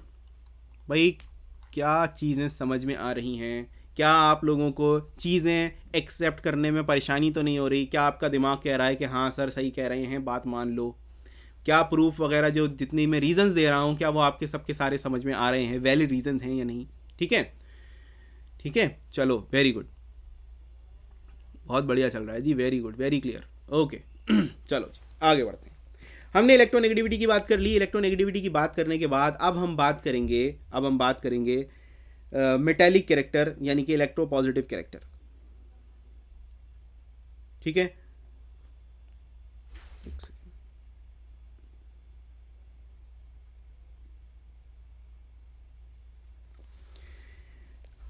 Electropositive character. भाई इलेक्ट्रोपॉजिटिव कैरेक्टर यह है, या जो मेटेलिक कैरेक्टर है, वो ऑपोजिट ऑफ इलेक्ट्रोनेगेटिविटी होता है।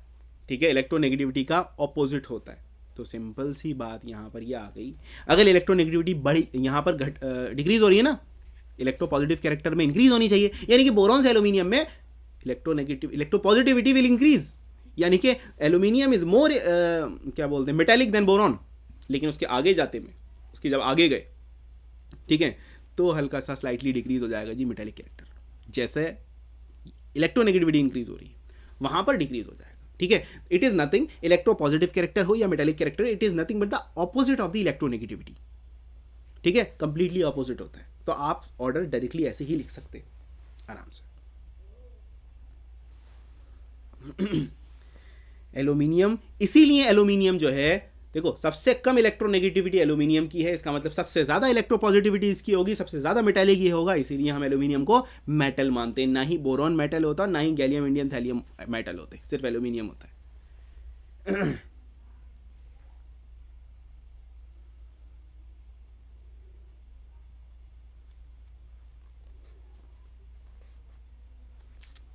ठीक है जी,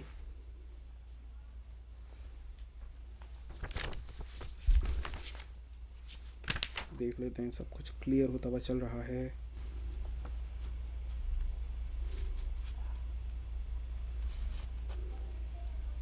ग्रेट, ठीक है, अगर कोई सवाल है तो वो सर एक बार आप लिख दीजिए। बच्चे क्या लिखूँ, आप ये बता दीजिए मुझे, आप कहेंगे मैं लिख दूंगा। एक्सप्लेनेशन जो मैंने दी है वो आप दोबारा सुन लेना, मैं उसको अपलोड कर दूंगा। ठीक है, ओके, तो भाई आगे आते हैं। देखो ये जो मैंने आपको रीज़न बता रहा हूँ ना, ये बहुत ही काम के रीज़न्स हैं, ये हमेशा काम आएंगे, सिर्फ बोरॉन की नहीं, कार्बन की फैमिली में, नाइट्रोजन की फैमिली में और ऑक्सीजन की फैमिली में, और सब जगह ये काम आएंगे, बहुत इंपॉर्टेंट है ये।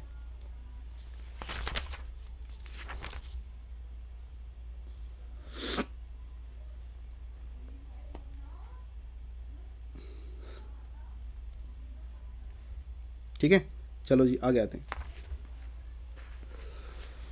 Let's move forward.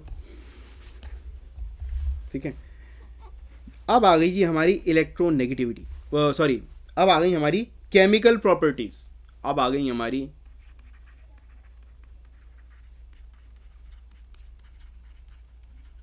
Chemical properties. ठीक है, चलिए, केमिकल प्रॉपर्टीज में सबसे पहले आती है हमारी ऑक्सीडेशन स्टेट।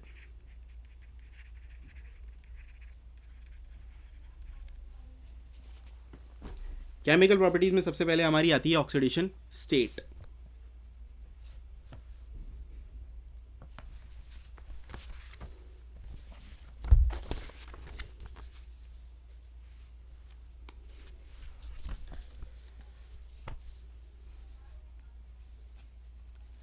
ठीक है, आओ जरा देखते हैं क्या कह रहा है।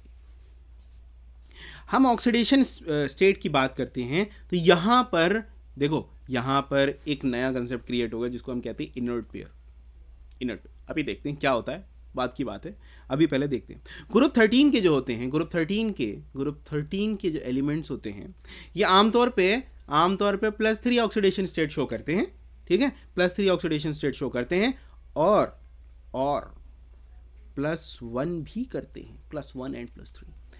बोरॉन जो है वो सिर्फ +3, बोरॉन और एल्यूमिनियम जो है वो +3 शो करेंगे, बाकी नीचे वाले +1 +3 दोनों करेंगे। अव्वल तो बोरॉन को भी कर जाना चाहिए क्योंकि किसी ना किसी लेवल पर वो भी कर जाता है, it's not a big deal. लेकिन जो स्टेबल है, ज़्यादा स्टेबल ऑक्सीडेशन स्टेट बोरॉन और एल्यूमिनियम में +3 है, बाकी के सारे एलिमेंट्स में +1 और +3 दोनों हो सकते हैं। अब वो बाद में बात करेंगे कि किसके अंदर +3 और +1 ज़्यादा स्टेबल है या नहीं। ठीक है, आओ देखो, मैंने जो बताया कि एल्यूमिनियम और बोरॉन के अंदर +3 ज़्यादा स्टेबल होता है लेकिन नीचे वालों में +3 ज़्यादा स्टेबल नहीं होता। इसका मतलब ये हो गया ऑन मूविंग डाउन, ठीक है, +3 oxidation state, on moving down the stability of +3 oxidation state, की जो स्टेबिलिटी होती है वो डिक्रीज कर जाती है जी, and the stability of +1 oxidation state increases.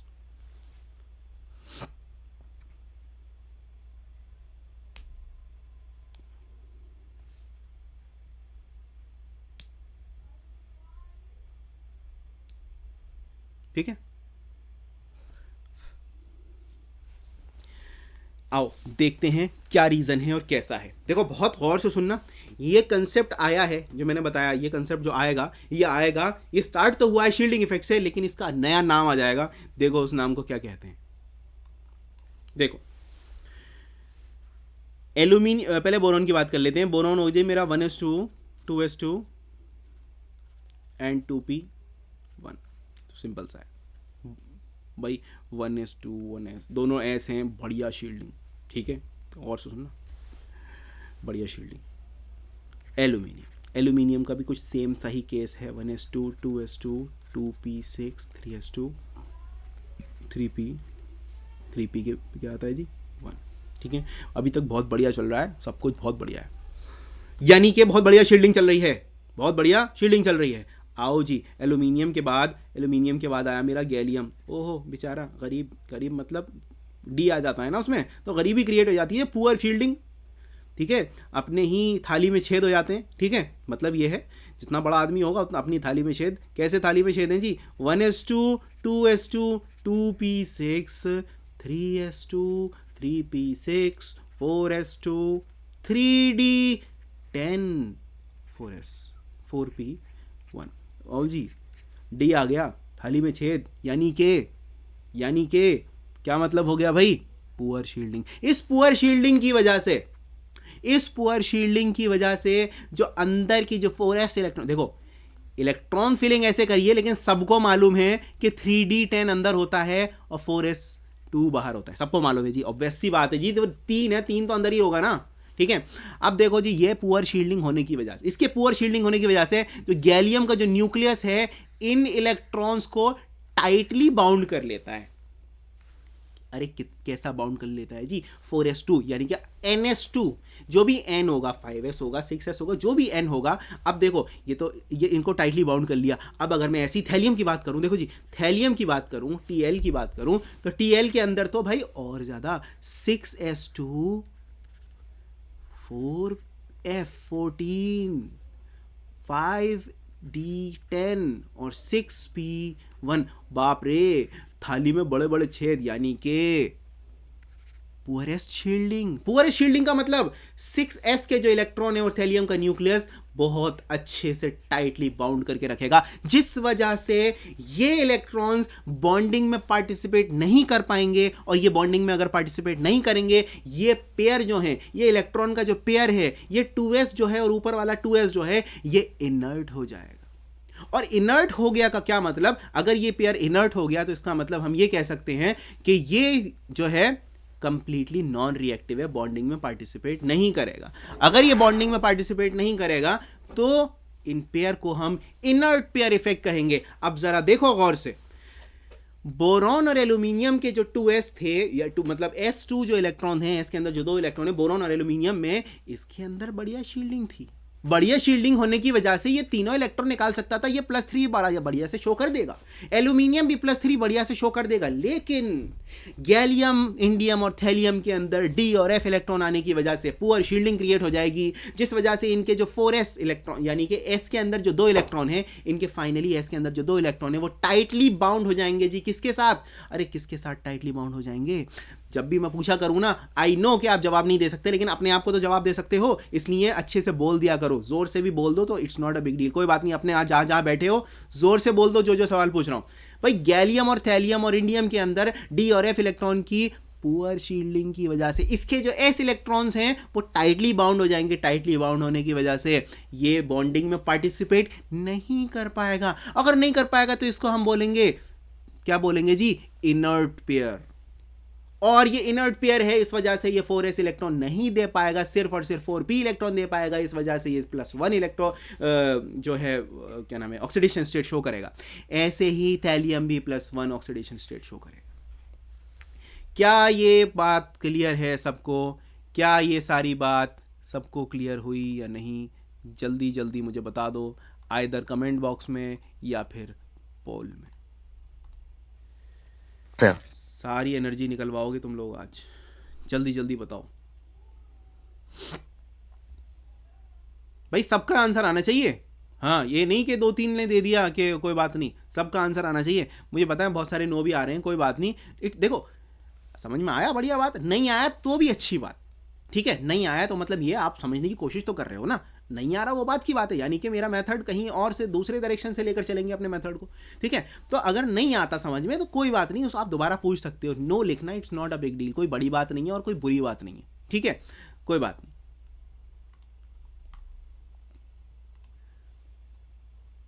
आओ दोबारा देखो,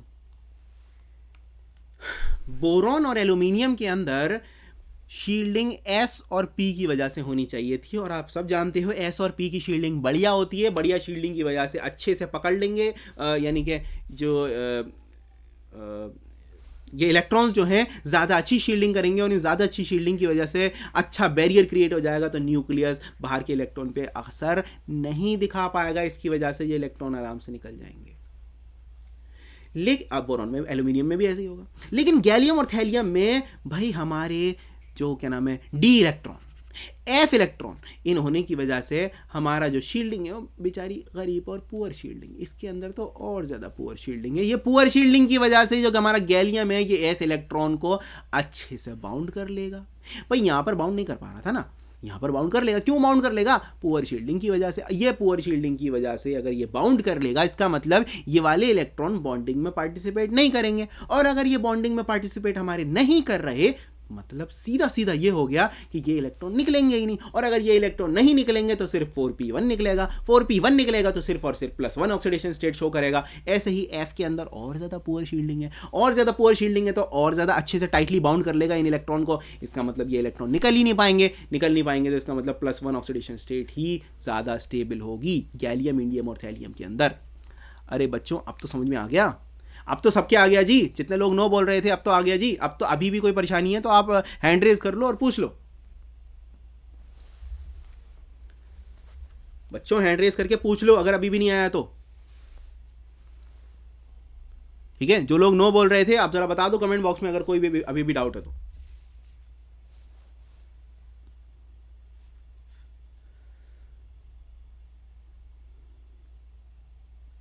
गुड।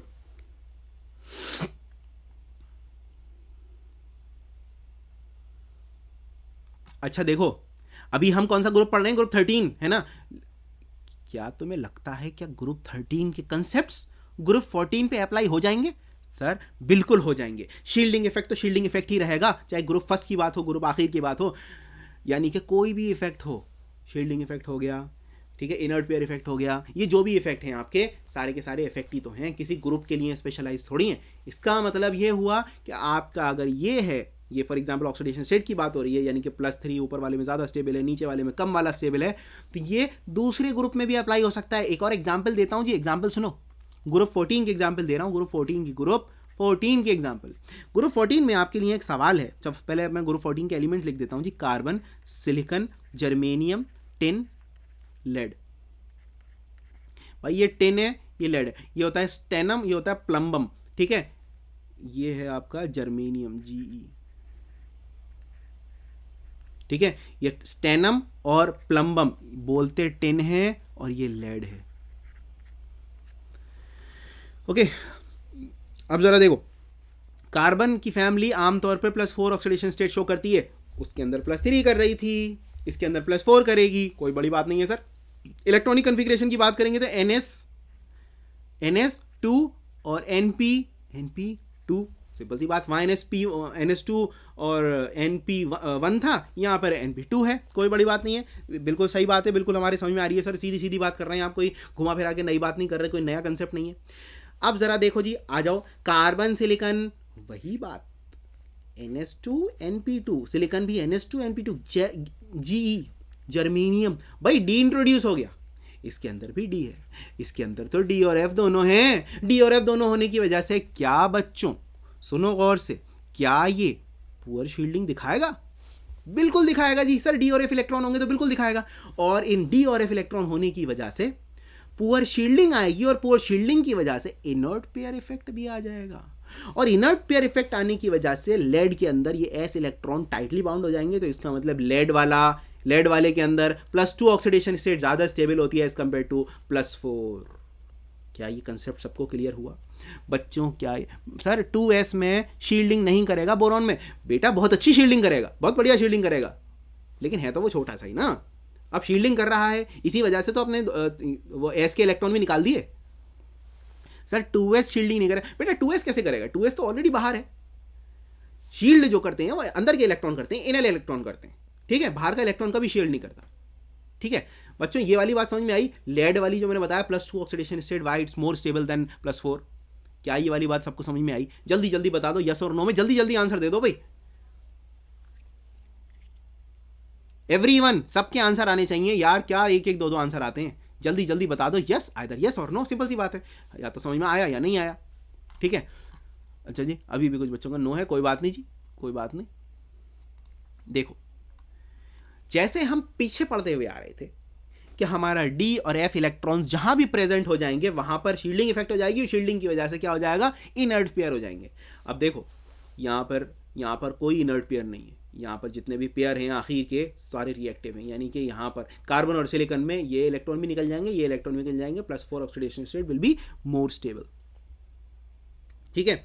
लेकिन अगर मैं लेड की बात करूं तो लेड के अंदर आओ जरा देखो, लेड के अंदर या टिन के अंदर, किसी की भी अगर मैं बात करूं, लेड के अंदर और टिन के अंदर +2 oxidation state will be more stable then +4। क्यों भाई? क्योंकि इसके अंदर जो NS इलेक्ट्रॉन है, NS इलेक्ट्रॉन ही टाइटली बाउंडेड हो जाते हैं न्यूक्लियस की तरफ। क्यों? ऊपर का रीजन याद है? ऊपर का रीजन याद है? देखो जी, गरीब सी शील्डिंग मतलब पुअर शील्डिंग। पुअर शील्डिंग किसकी वजह से? भाई 3D इलेक्ट्रॉन की वजह से पुअर शील्डिंग। अब सर आप 3D इलेक्ट्रॉन तो बाहर दिखा रहे हैं बच्चों, वो 3D है, हम 4s की बात कर रहे हैं, ठीक है।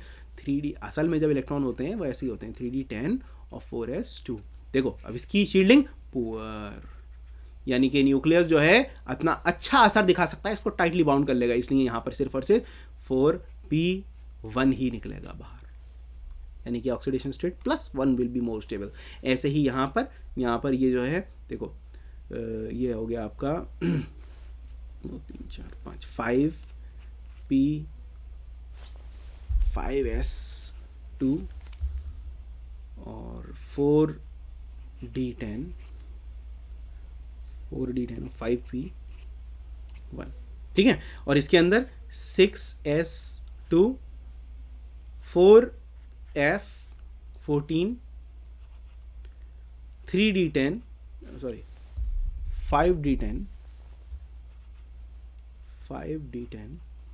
और 6p1, ठीक है।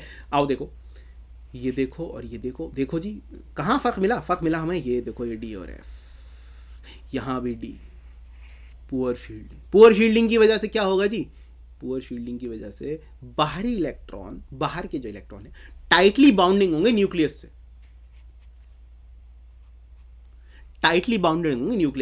अब ये टाइटली बाउंड यानी कि ये वाले जो इलेक्ट्रॉन हैं ये टाइटली बाउंडेड है न्यूक्लियस से, ये वाले भी टाइटली बाउंडेड हो गए न्यूक्लियस से। अब ये अगर टाइटली बाउंडेड हो गए तो मतलब ये वाले इलेक्ट्रॉन निकलेंगे ही नहीं, सिर्फ ये वाले निकलेंगे, तो that's why +2 oxidation state will be more stable then +4। मैं ऐसे लिख रहा हूँ लेकिन असल में जो है ना ऐसे ही रहेगा, जैसे ये F है D है बिल्कुल ऐसे ही रहेगा, 4 वाला अंदर, 4f14 अंदर, 5d10 यहाँ पर और आखिर में 6s2 ऐसे और 6p2, असल में ऐसे ही होता है। वो तो मैं ये ऑर्डर जो लिखते हैं ये तो एनर्जी का ऑर्डर लिखते हैं जैसे हम इलेक्ट्रॉन फिल कर रहे हैं, लेकिन असल में तो ऐसा होता है। और देखो ये देखो ये देखो ये देखो, ये पुअर शील्डिंग आराम से न्यूक्लियस जाएगा, इसको पकड़ के रख लेगा और निकलने को कहेगा जी तुम ही निकल जाओ, ये तो किसी हालत में निकलने के हैं नहीं। तो इसका मतलब सिर्फ 2 ही इलेक्ट्रॉन निकलेंगे पुअर शील्डिंग की वजह से, ये वाला पेयर जो है ये इलेक्ट्रॉन का पेयर इनर्ट हो जाएगा, तो सिर्फ ये 2 इलेक्ट्रॉन निकलेंगे, that's why +2 oxidation state will be more stable then +4। भाई अब क्लियर हो गया बच्चों, अब तो क्लियर हो गया +2 यानी +2 ऑक्सीडेशन स्टेट +4 से क्यों ज़्यादा स्टेबल होती है। जल्दी बताओ, जिन लोगों ने नो लिखा था स्पेशली वो जल्दी बता दो कि भाई अब तो सर अब तो हो गया। अगर अभी भी डाउट है तो अपना कैमरा वो मतलब अपना माइक खोलो और मुझसे पूछ सकते हो, कोई प्रॉब्लम नहीं है, ठीक है।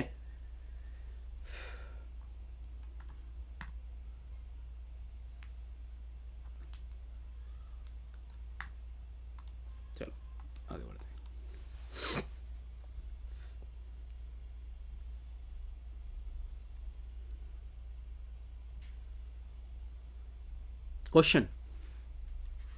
क्वेश्चन है बच्चों आपके लिए,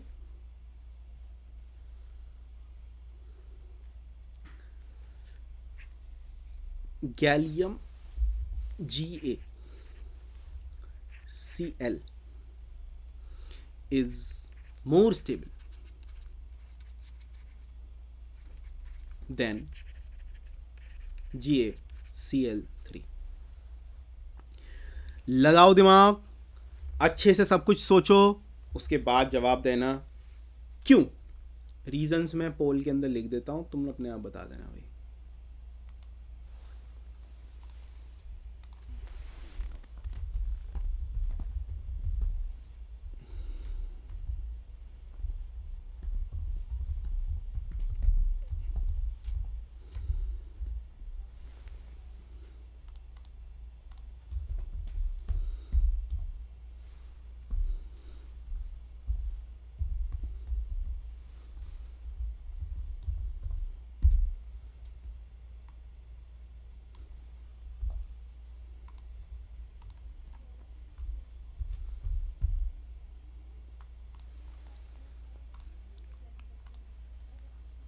क्वेश्चन सामने है, जवाब तो दे दो जल्दी से।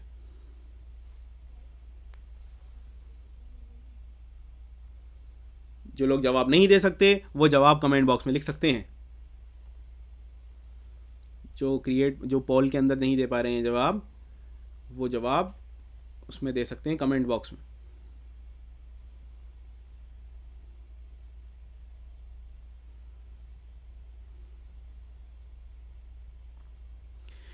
बड़ा ही अटपटा सा आंसर आया है हमारे पास।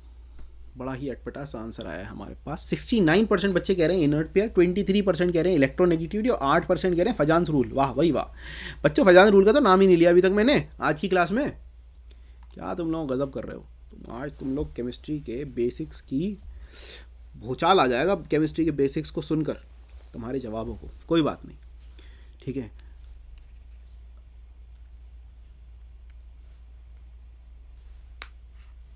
ओके तो भाई gallium chloride is more stable, यानी कि gallium +1 chloride is more stable then that of gallium +3 chloride. यानी कि यहाँ पर हमारा आयन निकलेगा गैलियम प्लस और यहाँ पर निकलेगा गैलियम +3। अब तो बता दो कौन ज़्यादा स्टेबल है। अरे +1 ज़्यादा स्टेबल है। क्यों ज़्यादा स्टेबल है? क्योंकि इसके अंदर इनर्ट पेयर इफेक्ट होता है। इनर्ट पेयर इफेक्ट क्यों होता है जी? पुअर शील्डिंग इफेक्ट की वजह से। पुअर शील्डिंग क्यों होती है? डी और एफ इलेक्ट्रॉन की वजह से। इसके अंदर जो है डी इलेक्ट्रॉन्स आते हैं, D10 इलेक्ट्रॉन्स होते हैं, जिसकी वजह से ज़्यादा क्या नाम है शील्डिंग इफेक्ट ज़्यादा होता है, पुअर होता है, ज़्यादा पुअर होता है शील्डिंग इफेक्ट डी इलेक्ट्रॉन्स का। और उसकी वजह से आसानी से इलेक्ट्रॉन्स नहीं निकल पाएंगे, यानी कि पेयर जो होगा वो इनर्ट हो जाएगा। इसलिए आंसर है इनर्ट पेयर इफेक्ट। इसलिए एग्जैक्टली इसीलिए +1 जो है वो ज़्यादा स्टेबल है एज कम्पेयर टू +3। ठीक है जी।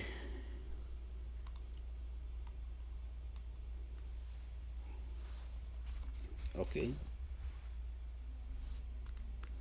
ऐसे ही एक और सवाल है।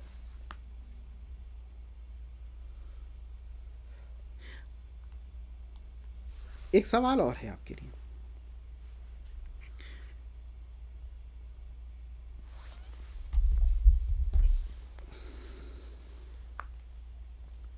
Tl thallium chloride TlCl is more stable than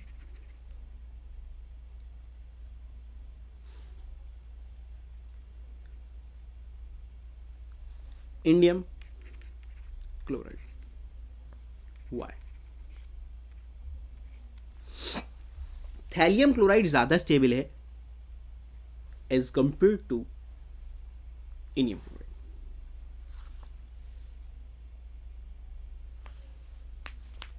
thallium नीचे है, इंडियम ऊपर है।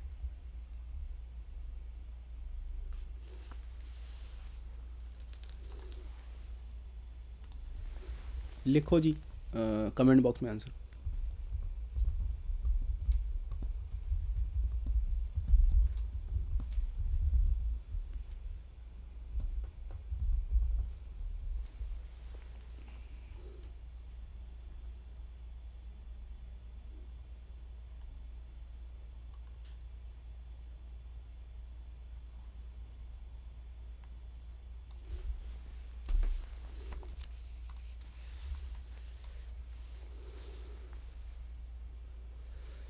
अरे मैंने बताया था बच्चों, on moving from top to bottom +1 oxidation state की जो स्टेबिलिटी होती है वो बढ़ती है।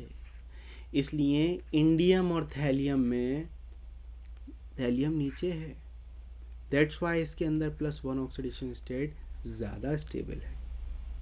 बात ख़त्म। छोटी सी बात थी और वो बात ख़त्म।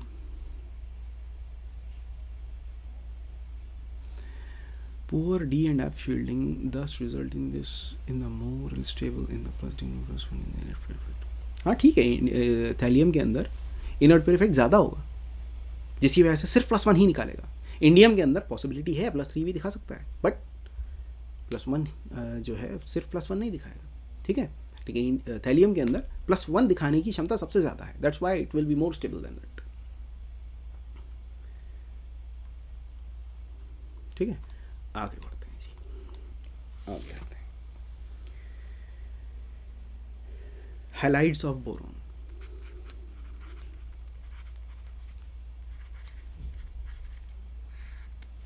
बोरॉन के halides. Halides of the boron का मतलब है BF3, BCl3, BeR3, Bi3।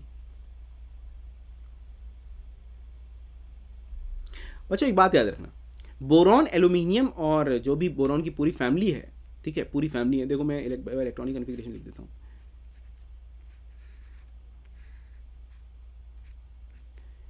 कुछ ऐसा इलेक्ट्रॉनिक कॉन्फ़िगरेशन है बोरॉन की फैमिली का, ठीक है।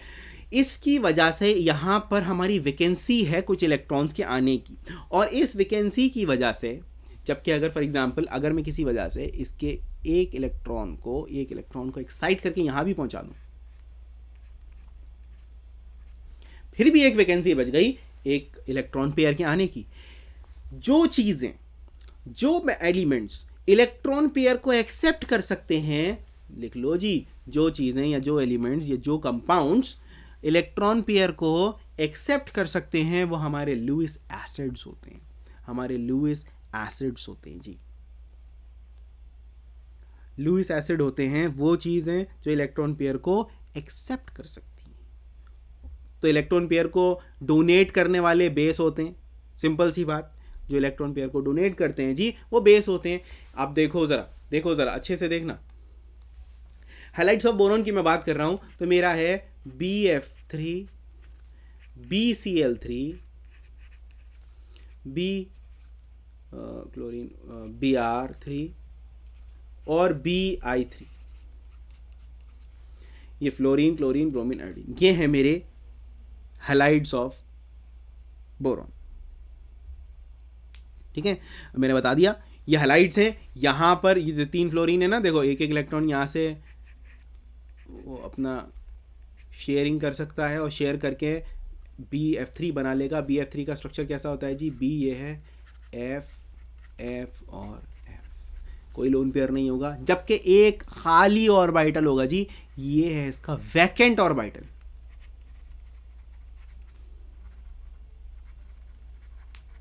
ये है इसका वैकेंट ऑर्बिटल, खाली है जी, बिल्कुल खाली।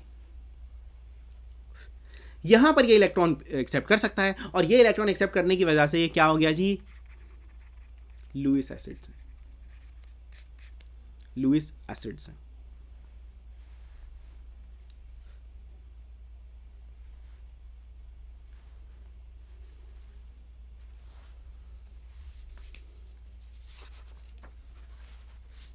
ठीक है, यहां पर एक कंसेप्ट आपका जनरेट होता है, यहां पर एक आपका नया कंसेप्ट जनरेट होता है।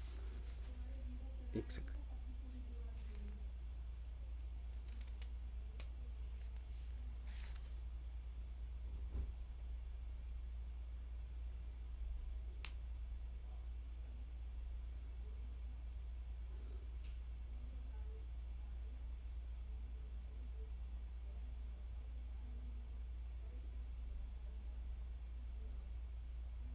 ओके, देखो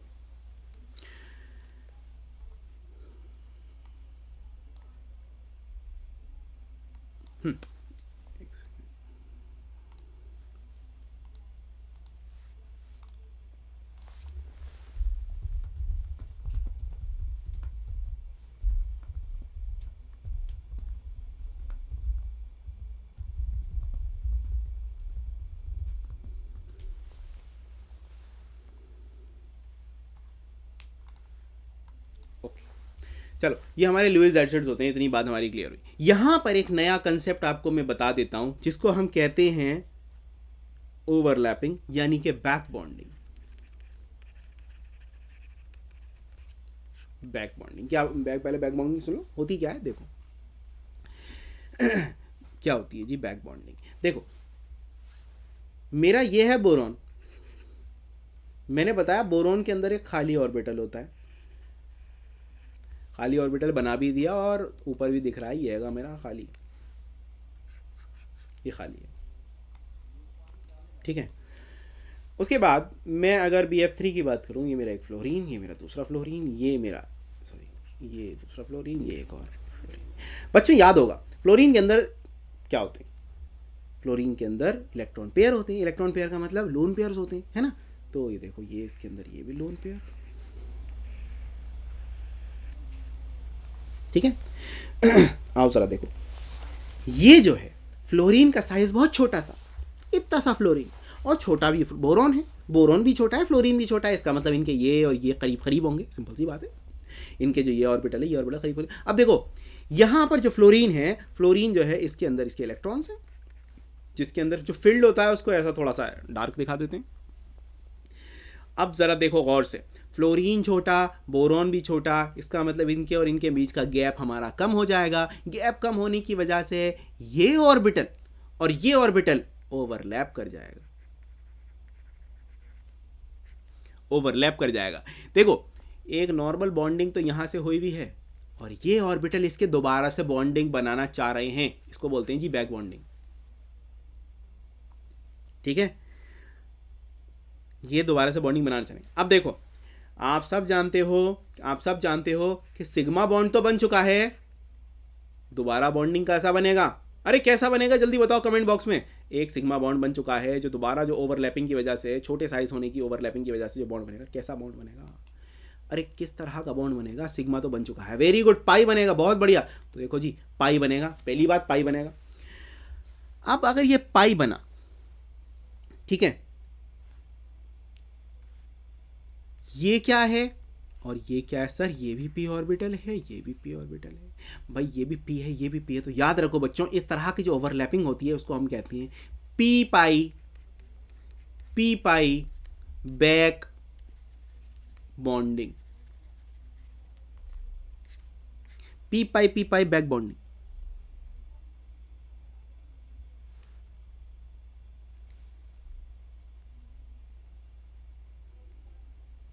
ओके, ये होती है जी हमारी पी पाई बैक बॉन्डिंग। अरे पी पाई बैक बॉन्डिंग क्या होती है? ये बात समझ में आई सबके बच्चों? इतना सा बोरॉन, उसके बराबर में इतना सा फ्लोरीन, बोरॉन के अंदर खाली ऑर्बिटल है, फ्लोरीन के अंदर भरा हुआ ऑर्बिटल है। करीब आएंगे और करीब आएंगे, ओहो खाली, ओहो भरा हुआ, क्या करेगा जी? ये भरा हुआ खाली में अपने इलेक्ट्रॉन दे देगा। सिग्मा बॉन्ड तो ऑलरेडी बना हुआ है, ये बना मेरा पाई, पी के साथ बन रहा है, तो पी पाई बैक बॉन्डिंग। बैक बॉन्डिंग क्यों? एक बॉन्ड ऑलरेडी बन चुका है, दूसरा बॉन्ड बैक, ये देखो एक बॉन्ड ऑलरेडी बोरोन से बन चुका है ना, इसलिए इसको बैक बॉन्डिंग बोलेंगे। ये एक बॉन्ड बन चुका है, अब ये वापस से बॉन्ड बनाएगा, यानी कि बैक बॉन्डिंग बनाएगा। तो बैक बॉन्डिंग जो होती है वो पी पाई बैक बॉन्डिंग। पी पाई भी होती है, पी पाई डी पाई भी होती है। पी पाई डी पाई की बात नहीं करेंगे, सिर्फ पी पाई बॉन्डिंग की बात करेंगे। क्या ये बात सबको क्लियर हो गई? अरे ये बात सबको क्लियर हो गई प्यारे बच्चों?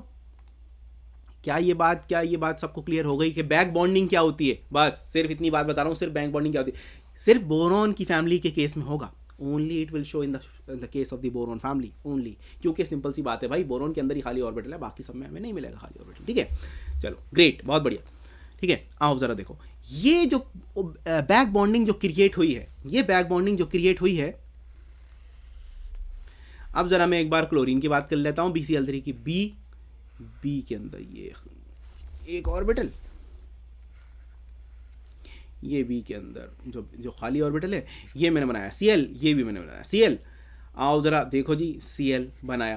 पहली बात तो Cl बड़ा है, दूसरी बात जो है बच्चों याद रखना, ये मेरा जो था ये था मेरा 2p, याद है ना, बोरॉन के अंदर 2p खाली था, ठीक है, और फ्लोरीन के अंदर भी 2p।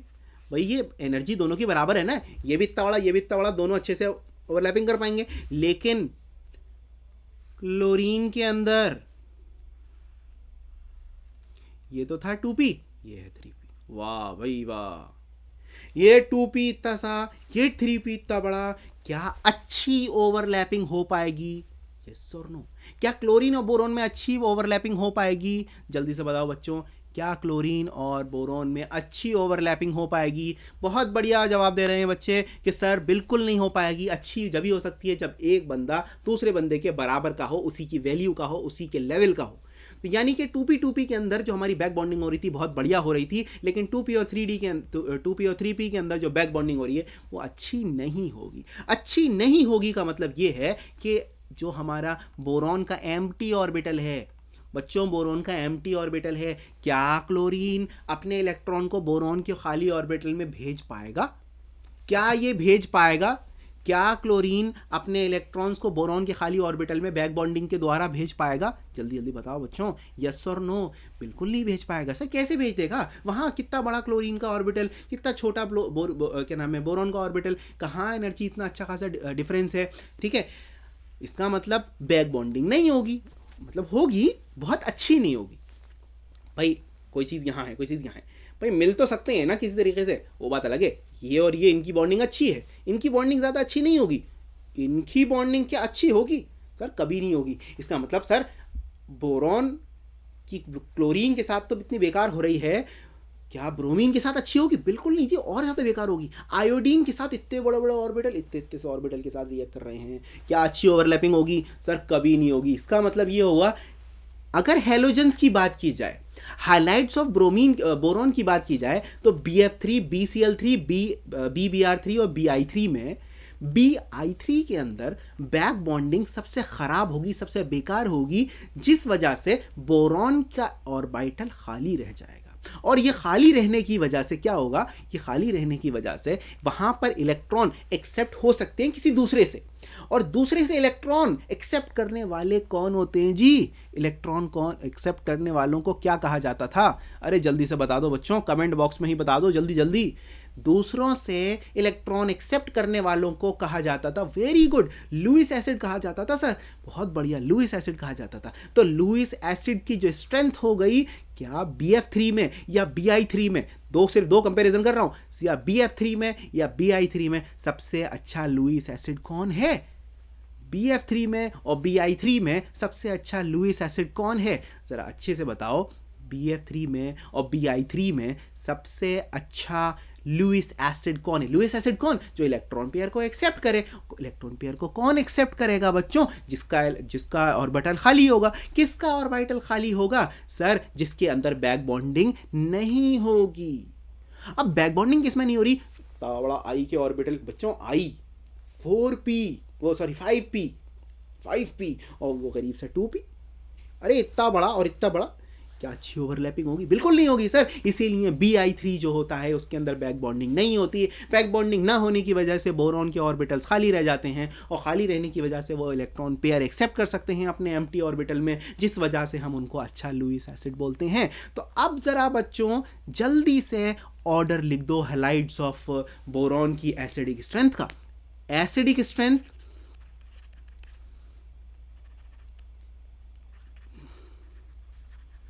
ऑफ BX3 मतलब बोरॉन हाइलाइट्स, जरा बता दो जी। BF3, BCl3, BBr3 और BI3, इनमें इसके अंदर तो बढ़िया बैक बॉन्डिंग हो रही है सर। बढ़िया बैक बॉन्डिंग होने की वजह से क्या ये इलेक्ट्रॉन एक्सेप्ट करेगा? नहीं करेगा जी, ऑलरेडी वो खुश है, वो फ्लोरीन के साथ ही हाथ मिला रहा है, उसके साथ दोस्ती कर रहा है, तो उसे जरूरत नहीं है इलेक्ट्रॉन की। इसका मतलब इसकी एसिडिक स्ट्रेंथ सबसे कम होगी।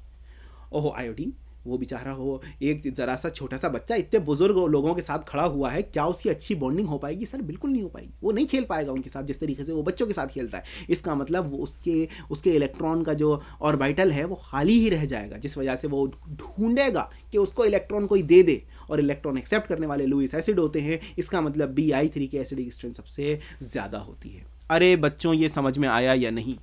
क्या ये बात सबके समझ में आ गई या नहीं?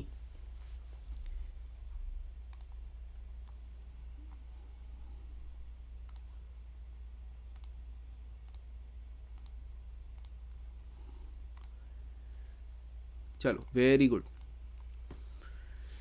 बच्चों के बहुत यस रेस्पॉन्स आ रहे हैं। लग रहा है बच्चों में एनर्जी अच्छी है।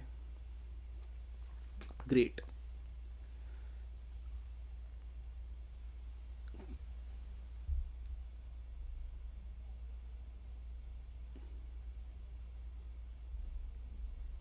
चलो ऑलमोस्ट 94% बच्चे कह रहे हैं कि हमें समझ में आया, और 6% कह रहे हैं कि वो नहीं आया। मुझे लग रहा है कोई बच्चा मजाक कर रहा है हमारे साथ। ओके चलो जी।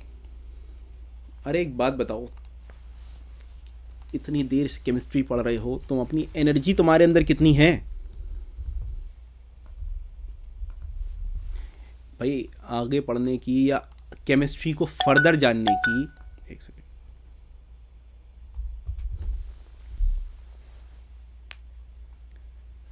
केमिस्ट्री को फर्दर जानने की या फिर आपकी खुद की पढ़ने की एनर्जी कितनी रह गई, ज़रा हम जानना चाहेंगे।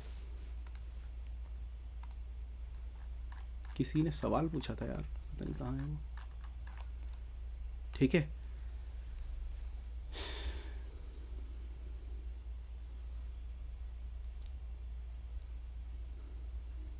ओहो, देखो जी, मेजॉरिटी बच्चे कह रहे हैं हमारी एनर्जी मीडियम हो गई है।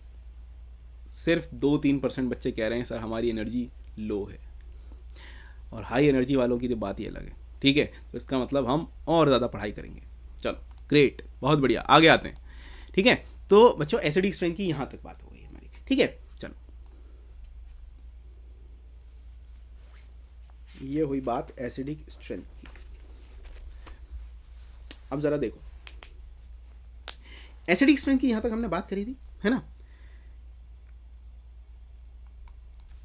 एक और क्वेश्चन है आपके लिए, एक क्वेश्चन ये है, गौर से सुनना। क्वेश्चन ये है कि आपका AlCl3 जो होता है, AlCl3 जो होता है, ये डाइमर की फॉर्म में एग्जिस्ट करता है। It exist in the form of dimer. ठीक है, डाइमर की फॉर्म में एग्जिस्ट करता है। लेकिन BCl3 it does not exist as a dimer, जबकि बोथ आर इलेक्ट्रॉन डेफिशिएंट।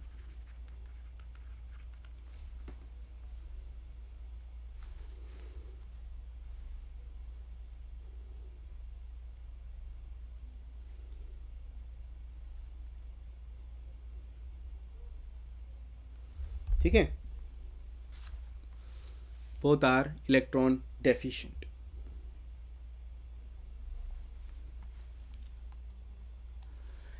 आओ ज़रा रीज़न देखते हैं, ऐसा क्या है जो कि BCl3 को डाइमर बना रहा है लेकिन आपका BCl3 को डाइमर की फॉर्म में नहीं बना रहा है। ठीक है, आओ बच्चों देखते हैं ऐसा क्या हो रहा है। ज़रा देखो, एल्यूमिनियम पहली बात तो बड़ा है, नहीं देखो चलो वो बात की बात करेंगे। मैं पहले BCl3 की बात करता हूँ, BCl3 और AlCl3। देखो जी, बोरॉन बड़ा छोटा, बोरॉन छोटा, क्लोरीन थोड़ा बड़ा, एल्यूमिनियम छोटा नॉर्मली रिलेटिवली, और क्लोरीन भी। ठीक है, अब ज़रा यहाँ पर साइज़ की कंपैरिजन एक बार कर लेते हैं। क्लोरीन तो सिमिलर है, लेकिन बोरॉन और एल्यूमिनियम, पहली बात तो साइज़ में फ़र्क है, पहली बात साइज़ में फ़र्क है। ठीक है, अब बोरॉन का छोटा साइज़ होने की वजह से जो बोरॉन जो बैक बॉन्डिंग करता है, जो बोरॉन जो बैक बॉन्डिंग करता है क्लोरीन के साथ, वो मतलब ज़्यादा इफेक्टिव नहीं होती, लेकिन कर सकता है। बात यह है कि कर सकता है, बैक बॉन्डिंग कर सकता है। तो बोरॉन जो है वो क्लोरीन के साथ बैक बॉन्डिंग कर लेगा। लेकिन एल्यूमिनियम का बड़ा साइज होने की वजह से इसकी बैक बॉन्डिंग इतनी ज़्यादा स्टेबल नहीं होती, तो ये बैक बॉन्डिंग से बचने के लिए क्या करता है, एक क्लोरीन एटम को और एक्सेप्ट कर लेता है। कैसे, देखो AlCl Cl Cl, ये इसका खाली ऑर्बिटल, एक और AlCl Cl और Cl, और ये इसका खाली ऑर्बिटल। ठीक है जी,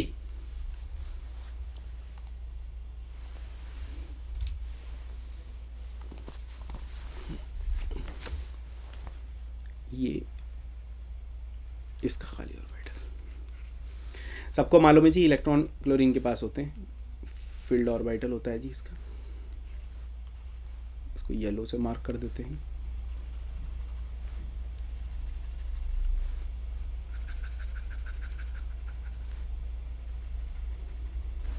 येलो से मार्क कर देते हैं क्लोरीन। एल्यूमिनियम वाले खाली हैं। तो देखो, एल्यूमिनियम का साइज बड़ा होता है, जिस वजह से बैक बॉन्डिंग बहुत बढ़िया नहीं हो पाती। लेकिन लेकिन लेकिन लेकिन यहां पर जो इसके क्लोरीन है, ये क्लोरीन दूसरे वाले एटम, दूसरे वाले जो मॉलिक्यूल है उसके साथ बॉन्डिंग कर सकता है।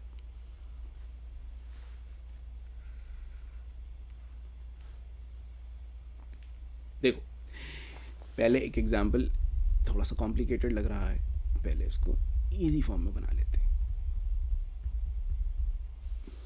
ठीक है, ये मेरा Al का खाली और एक AlCl Cl और ये Cl। ठीक है, तो देखो, ये एल्यूमिनियम बड़े साइज होने की वजह से ये चार एटम्स को एकोमोडेट कर सकता है। ठीक है, 4 एटम्स को एकोमोडेट कर सकता है। तो 4 एटम्स को जब ये एकोमोडेट, यानी कि 4 क्लोरीन एटम को जब ये एकोमोडेट कर सकता है अपने पास तो क्या करेगा जी सर, बॉन्डिंग बना लेगा। बॉन्डिंग बना लेगा कैसे? क्लोरीन के पास ऑब्वियसली इलेक्ट्रॉन्स थे, तो ये क्या करेगा जी, ये इसको दिया, ये यहाँ पर हो गई जी हमारी पी पाई बॉन्डिंग, है ना, ठीक है। अब याद रखो बच्चों, ये हमारी ये जो है पी पाई तो है, ठीक है, लेकिन इसको बैक बॉन्डिंग नहीं कहेंगे, क्योंकि बैक बॉन्डिंग तो अपने ही मॉलिक्यूल के साथ होती है ना, दूसरे के मॉलिक्यूल के साथ तो आप बैक बॉन्डिंग नहीं कर पाओगे।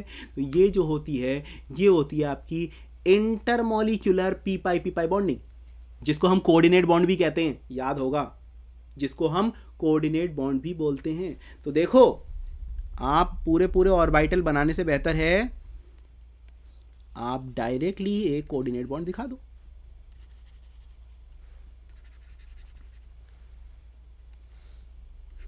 आप डायरेक्टली एक कोऑर्डिनेट बॉन्ड दिखा दो जी। लो, ये हो गया। अब देखो, ऐसा है, अब इस वाले एल्यूमिनियम को भी तो ज़रूरत है, तो ये क्या करेगा, ये इसको दे देगा, ये लो जी, अरे बन गया हमारा डायमर। अरे डायमर बन गया या नहीं? ठीक है, क्यों बना, रीज़न क्या है? रीज़न ये है जी, एल्यूमिनियम क्लोराइड के अंदर एल्यूमिनियम इलेक्ट्रॉन डेफिशिएंट है, बहुत बढ़िया बात, सबको मालूम है, लेकिन ये इलेक्ट्रॉन पेयर जो है क्लोरीन के एक्सेप्ट करेगा नेबरिंग एटम्स, नेबरिंग मॉलिक्यूल से, ठीक है, नेबरिंग मॉलिक्यूल से, तो अपने ऑक्टेट को पूरा कर लेगा। और कैसा होगा जी, कैसा होगा? कोऑर्डिनेट बॉन्ड की फॉर्म में, ठीक है। और एल्यूमिनियम बड़ा है तो आराम से 4 एटम को अकोमोडेट कर लेगा अपनी तरफ। लेकिन बोरॉन में क्या होता है जी, BCl3 इलेक्ट्रॉन एफिशिएंट है, लेकिन इलेक्ट्रॉन डेफिशिएंट है, लेकिन जो इसका साइज है वो बहुत छोटा है, जिसकी वजह से बोरॉन 4 क्लोरीन एटम को अपने आसपास एकोमोडेट नहीं होने देगा। इसी वजह से जब 4 नहीं आ सकते तो भाई बड़े साहब आप ही दे दो मुझे इलेक्ट्रॉन, जबकि चाहिए तो उसके बराबर वाले थे ना, फ्लोरीन के साथ ज़्यादा अच्छी हो रही थी। लेकिन जब बेचारा बोरॉन 4 एटम को अकोमोडेट ही नहीं कर पाएगा, इसी वजह से हार थक के वो क्लोरीन से ही कहेगा भाई तुम ही बैक बॉन्डिंग कर लो मेरे साथ, ठीक है। तो इस वजह से BCl3 में बैक बॉन्डिंग होती है पी पाई, और जो हमारा एल्यूमिनियम क्लोराइड है AlCl3 ये डायमर की फॉर्म में एग्जिस्ट करता है। और ये इसका जो डायमर होता है वो मेरा, इसका जो, एक सेकेंड, इसका जो मेरा डायमर होता है वो कोऑर्डिनेट बॉन्ड से बना होता है। अरे यहाँ तक बात समझ में आ गई बच्चों? BCl3 में पी पाई होती है, इसके अंदर कोऑर्डिनेट बॉन्ड होता है। देखो याद रखना, पी पाई बॉन्डिंग जो होती है वो बैक बॉन्डिंग होती है, लेकिन एल्यूमिनियम का साइज बड़ा होने की वजह से वो एक और एटम को एकोमोडेट कर सकता है, यानी कि 4 एटम को एकोमोडेट कर सकता है। बोरॉन इतना छोटा है कि वो 4 एटम को एकोमोडेट नहीं कर पाएगा, ठीक है जी। इसी वजह से BCl3 एक मोनोमर होता है और AlCl3 जो होता है वो डायमर की फॉर्म में एग्जिस्ट करता है, यानी कि ये हो गया मेरा मॉलिक्यूल Al2Cl6 इस फॉर्म में एग्जिस्ट करता है।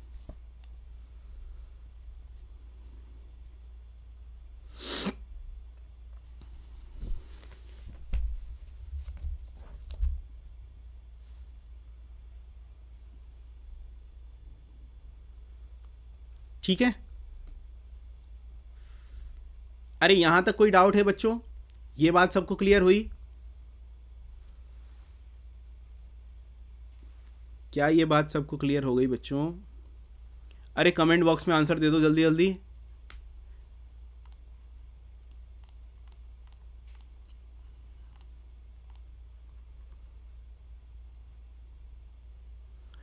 भाई सिंपल सी बात है, BCl3 और AlCl3 में फ़र्क बताया है उसके स्ट्रक्चर्स में, ठीक है।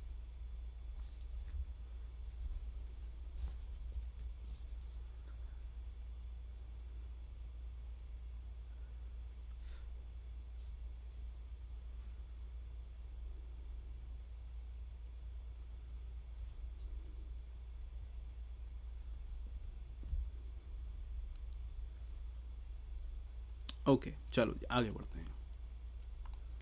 किसी को कोई डाउट है तो वो माइक ऑन करके पूछ सकता है, ठीक है।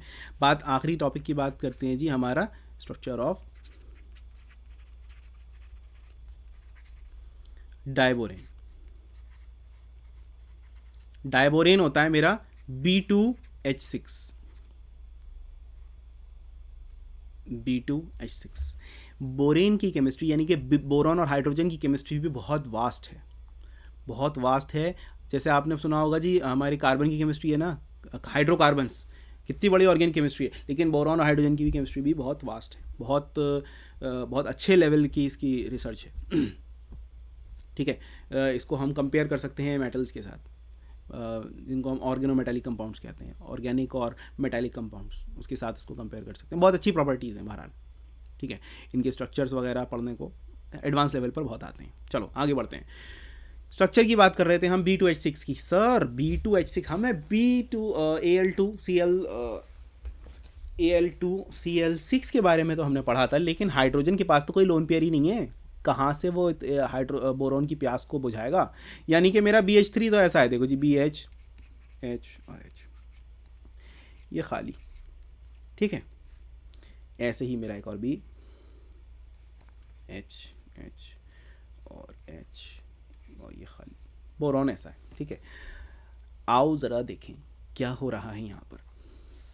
देखो, जो B2H6 है उसका स्ट्रक्चर कुछ ऐसा होता है, एक बोरॉन, ठीक है, बोरॉन के साथ हाइड्रोजन्स तो लगे हुए हैं, ठीक है, दूसरा भी बना लेते हैं ऐसा। देखो, एक हाइड्रोजन जो था, एक हाइड्रोजन वो इससे यहाँ पर अटैच रहेगा, इस वाले का, और इस वाले का हाइड्रोजन यहाँ रहेगा, और ये बॉन्डिंग कुछ ऐसी हो जाएगी। देखो, ये बोरॉन इस हाइड्रोजन के साथ ऐसे बाइंड कर गया, और ये वाला बोरॉन इस वाले हाइड्रोजन के साथ ऐसे बाइंड कर गया। तो गौर से देखना, हर चीज़ बहुत गौर से देखो। येलो कलर का है, कुछ इस शेप की कोई चीज़ है, ठीक है, आप लोग अच्छे से खाते होगे, इसको हम बनाना बोलते हैं। भाई इस शेप के दो बॉन्ड मुझे दिख गए, ऐसा और ऐसा, इसको बोलते ही बनाना बॉन्ड है, इसको बोलते ही बनाना बॉन्ड है। एक सेकेंड,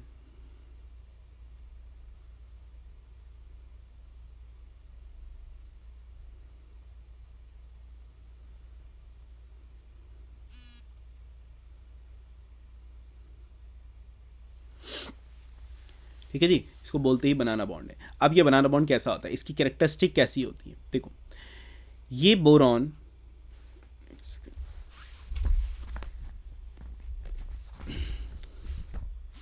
ठीक है, ये बोरॉन, इसका खाली ऑर्बिटल,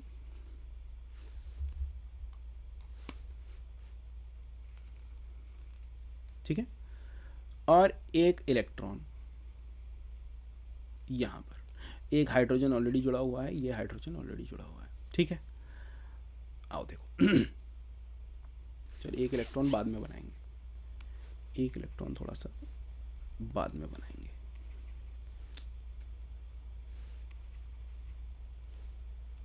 ऐसे ही दूसरी तरफ एक और बोरॉन बनाओ, एक हाइड्रोजन यहाँ पर, एक हाइड्रोजन यहाँ पर, और एक ये आ गया मेरा ऐसा।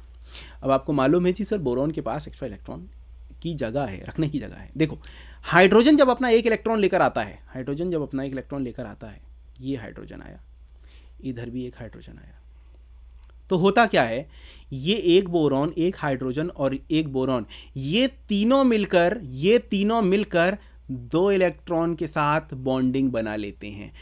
क्या मतलब, 3 सेंटर्ड 2 इलेक्ट्रॉन बॉन्ड। ठीक है जी, 3 सेंटर्ड बट 2 इलेक्ट्रॉन बॉन्ड।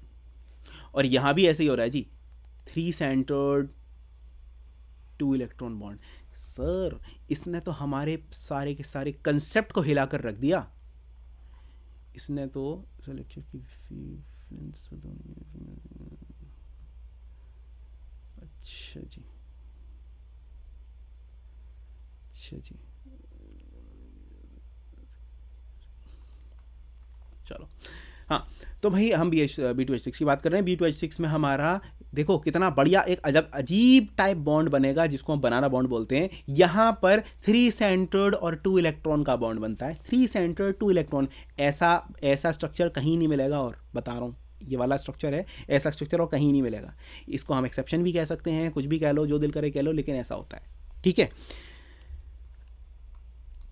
आपसे बोला जाएगा बच्चों डिफाइन और describe the structure of the diborane. आप बोलोगे सर डाइबोरेन में यानी कि B2H6 में 2 बोरॉन होते हैं जो कि 4 BH बॉन्ड बनाते हैं, जो कि सिंपल से 2 सेंटर 2 इलेक्ट्रॉन बॉन्ड होते हैं, जो कि ये वाले हैं। 2 centre 2 electron bond, 2 centre 2 electron bond, 2 centre 2 electron bond, 2 centre 2 electron bond. ठीक है जी, ये वाली बात हो गई। और इसके अलावा सर यहाँ पर 2 BHB बॉन्ड होते हैं, जो कि 3 सेंटर्ड और 2 इलेक्ट्रॉन बॉन्ड होते हैं। ठीक है, यहाँ होता क्या है, कुछ भी नहीं हो रही, सिर्फ और सिर्फ ओवरलैपिंग का खेल है। सिर्फ और सिर्फ ओवरलैपिंग का खेल है और कुछ भी नहीं है। ठीक है, देखो मैं बताता हूं क्या सीन है। ये मेरा बोरॉन, ठीक है, बोरॉन का इलेक्ट्रॉनिक कॉन्फ़िगरेशन पूरा लिखने की ज़रूरत नहीं है, बस इतना लिख लो, ये 1 2 3। ठीक है, ये है मेरा दूसरा बोरॉन,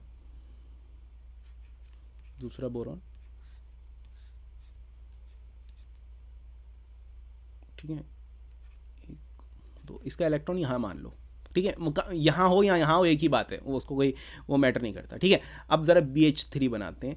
ये देखो, एक हाइड्रोजन यहाँ आया इस इलेक्ट्रॉन के साथ, एक हाइड्रोजन यहाँ आया इलेक्ट्रॉन के साथ, एक हाइड्रोजन यहाँ आया इस इलेक्ट्रॉन के साथ। ठीक है, और एक हाइड्रोजन यहाँ आएगा इस इलेक्ट्रॉन के साथ, एक हाइड्रोजन यहाँ आएगा इस इलेक्ट्रॉन के साथ, एक हाइड्रोजन यहाँ आएगा इस इलेक्ट्रॉन के साथ। अब ज़रा देखो गौर से, बहुत गौर से, ये हाइड्रोजन, ये वाला हाइड्रोजन इसके साथ तो ओवरलैपिंग करेगा, इसके साथ, इस वाले खाली के साथ भी ओवरलैपिंग कर जाएगा। ऐसे ही ये वाला हाइड्रोजन इसके साथ तो करेगा ही, और इसके साथ भी ओवरलैपिंग कर जाएगा। देखो कितने सेंटर हैं, एक हाइड्रोजन, एक बोरॉन, एक बोरॉन, 3 सेंटर, लेकिन सिर्फ 2 इलेक्ट्रॉन बॉन्ड। देखो यहां से हमें दिख गए, 2 हैं मेरे 3 सेंटर्ड 2 इलेक्ट्रॉन बॉन्ड, और 4 हैं मेरे 2 सेंटर्ड 2 इलेक्ट्रॉन बॉन्ड। ठीक है जी,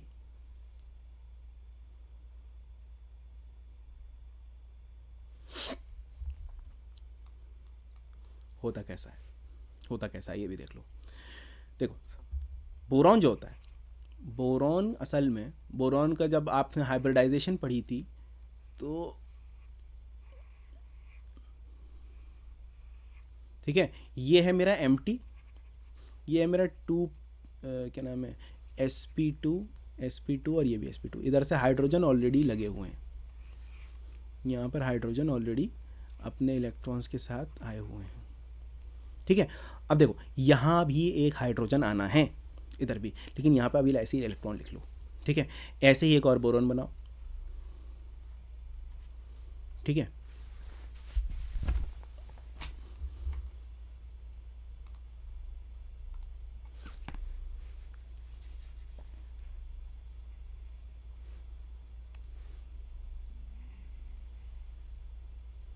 ठीक है, एक और बोरॉन बनाओ, उसका ये इधर एक, यहाँ पे इलेक्ट्रॉन है जी, यहाँ भी इलेक्ट्रॉन होगा, और एक हाइड्रोजन आ गया यहाँ, एक हाइड्रोजन आ गया यहाँ, मतलब ओवरलैपिंग कर लेना जैसे इधर हो रही है। ठीक है, ये है मेरा एम्प्टी। अब ज़रा देखो, एक इलेक्ट्रॉन ये हैगा, ठीक है, एक हाइड्रोजन आया अपना इलेक्ट्रॉन लेकर, तो ये वाला ऑर्बिटल, ये वाला ऑर्बिटल और इसका एम्प्टी ऑर्बिटल एक साथ आ जाएगा। ऐसे ही ये ऑर्बिटल, एक हाइड्रोजन अपना इलेक्ट्रॉन लेकर आएगा ये, और इसका एम्प्टी ऑर्बिटल ये इसके साथ आ जाएगा। ठीक है, ये वाली ओवरलैपिंग जो होती है, इस ओवरलैपिंग को हम कहते हैं 3 सेंटर्ड 2 इलेक्ट्रॉन बॉन्ड। ठीक है, तो इस वजह से जो बनाना बॉन्ड बनेगा, वो बनाना बॉन्ड हाइड्रोजन ऐसा बीच में होगा, एक बोरॉन इस साइड, एक बोरॉन इस साइड, तो देखो ये एक तो ऐसा हो गया, और एक हाइड्रोजन आप इधर बना लोगे, तो दूसरे कलर से ऐसे हम ये दूसरा बॉन्ड, ठीक है। बाकी एक हाइड्रोजन है, एक इधर और एक इधर। ये हो गया जी स्ट्रक्चर ऑफ डायबोरिन। ये जो बॉन्ड होता है ये डॉटेड बॉन्ड दिखाना होता है, क्योंकि ये पार्शियल बॉन्ड होता है, ये पूरा बॉन्ड नहीं होता है भाई, सिंपल सी बात है। एक बॉन्ड 2 इलेक्ट्रॉन से तो बनेगा, यहाँ पर इलेक्ट्रॉन नहीं है, ठीक है। यहाँ पर जो इलेक्ट्रॉन है ये 2 सेंटर्ड 1 इलेक्ट्रॉन बॉन्ड इधर है, 2 सेंटर्ड 1 इलेक्ट्रॉन बॉन्ड इधर है, यानी कि टोटली बॉन्ड तो हम टोटली देख रहे हैं ना, तो यानी कि टोटल जो बॉन्ड है 3 सेंटर्ड 2 इलेक्ट्रॉन बॉन्ड है, ठीक है। यानी कि आधा इलेक्ट्रॉन इधर है, बॉन्ड का आधा पार्ट इधर है, आधा पार्ट इधर है। इसका मतलब ये पार्शियल बॉन्ड्स हैं, पूरे बॉन्ड नहीं होंगे, ठीक है। ये पूरे बॉन्ड नहीं होंगे, एक इलेक्ट्रॉन इधर, एक इलेक्ट्रॉन इधर, it will be like that. मतलब ये डीलोकलाइज्ड होता है, ऐसा हमें दिखता नहीं है कि कौन सा इलेक्ट्रॉन इधर है, कौन सा इलेक्ट्रॉन इधर है। कुछ समझ नहीं आ रहा? हाँ मुझे मालूम है, क्योंकि ये स्ट्रक्चर डिफरेंट है बाकी दूसरे स्ट्रक्चर से। कुछ समझ में इसलिए भी नहीं आ रहा क्योंकि आपका दिमाग सैचुरेट होने लगा है कि सर आगे समझ में नहीं आ रहा। बच्चों ये कुछ भी नहीं है, आगे की क्लासेस 3-3, 4-4 घंटे की भी होंगी, इसलिए ज़रा आराम से सुकून के साथ पानी वानी लेकर बैठा करो, ठीक है। ठीक है, अभी तो एक ओवरव्यू दिया है जी इसके स्ट्रक्चर का। आगे वाली क्लास में हम इसको और बेहतर तरीके से जानेंगे, किस तरीके से क्या होता है, कैसे होता है, इसका स्ट्रक्चर ऐसा ही क्यों होता है, इसका रीज़न क्या है, ये सब हम नेक्स्ट क्लास में मालूम करेंगे। तो आज की क्लास के लिए इतना ही। अगर कोई सवाल है तो आप पूछ सकते हो, अदरवाइज़ फिर मैं लीव कर रहा हूँ क्योंकि आई हैव अनदर क्लास, ठीक है। Okay, have a great day, good bye.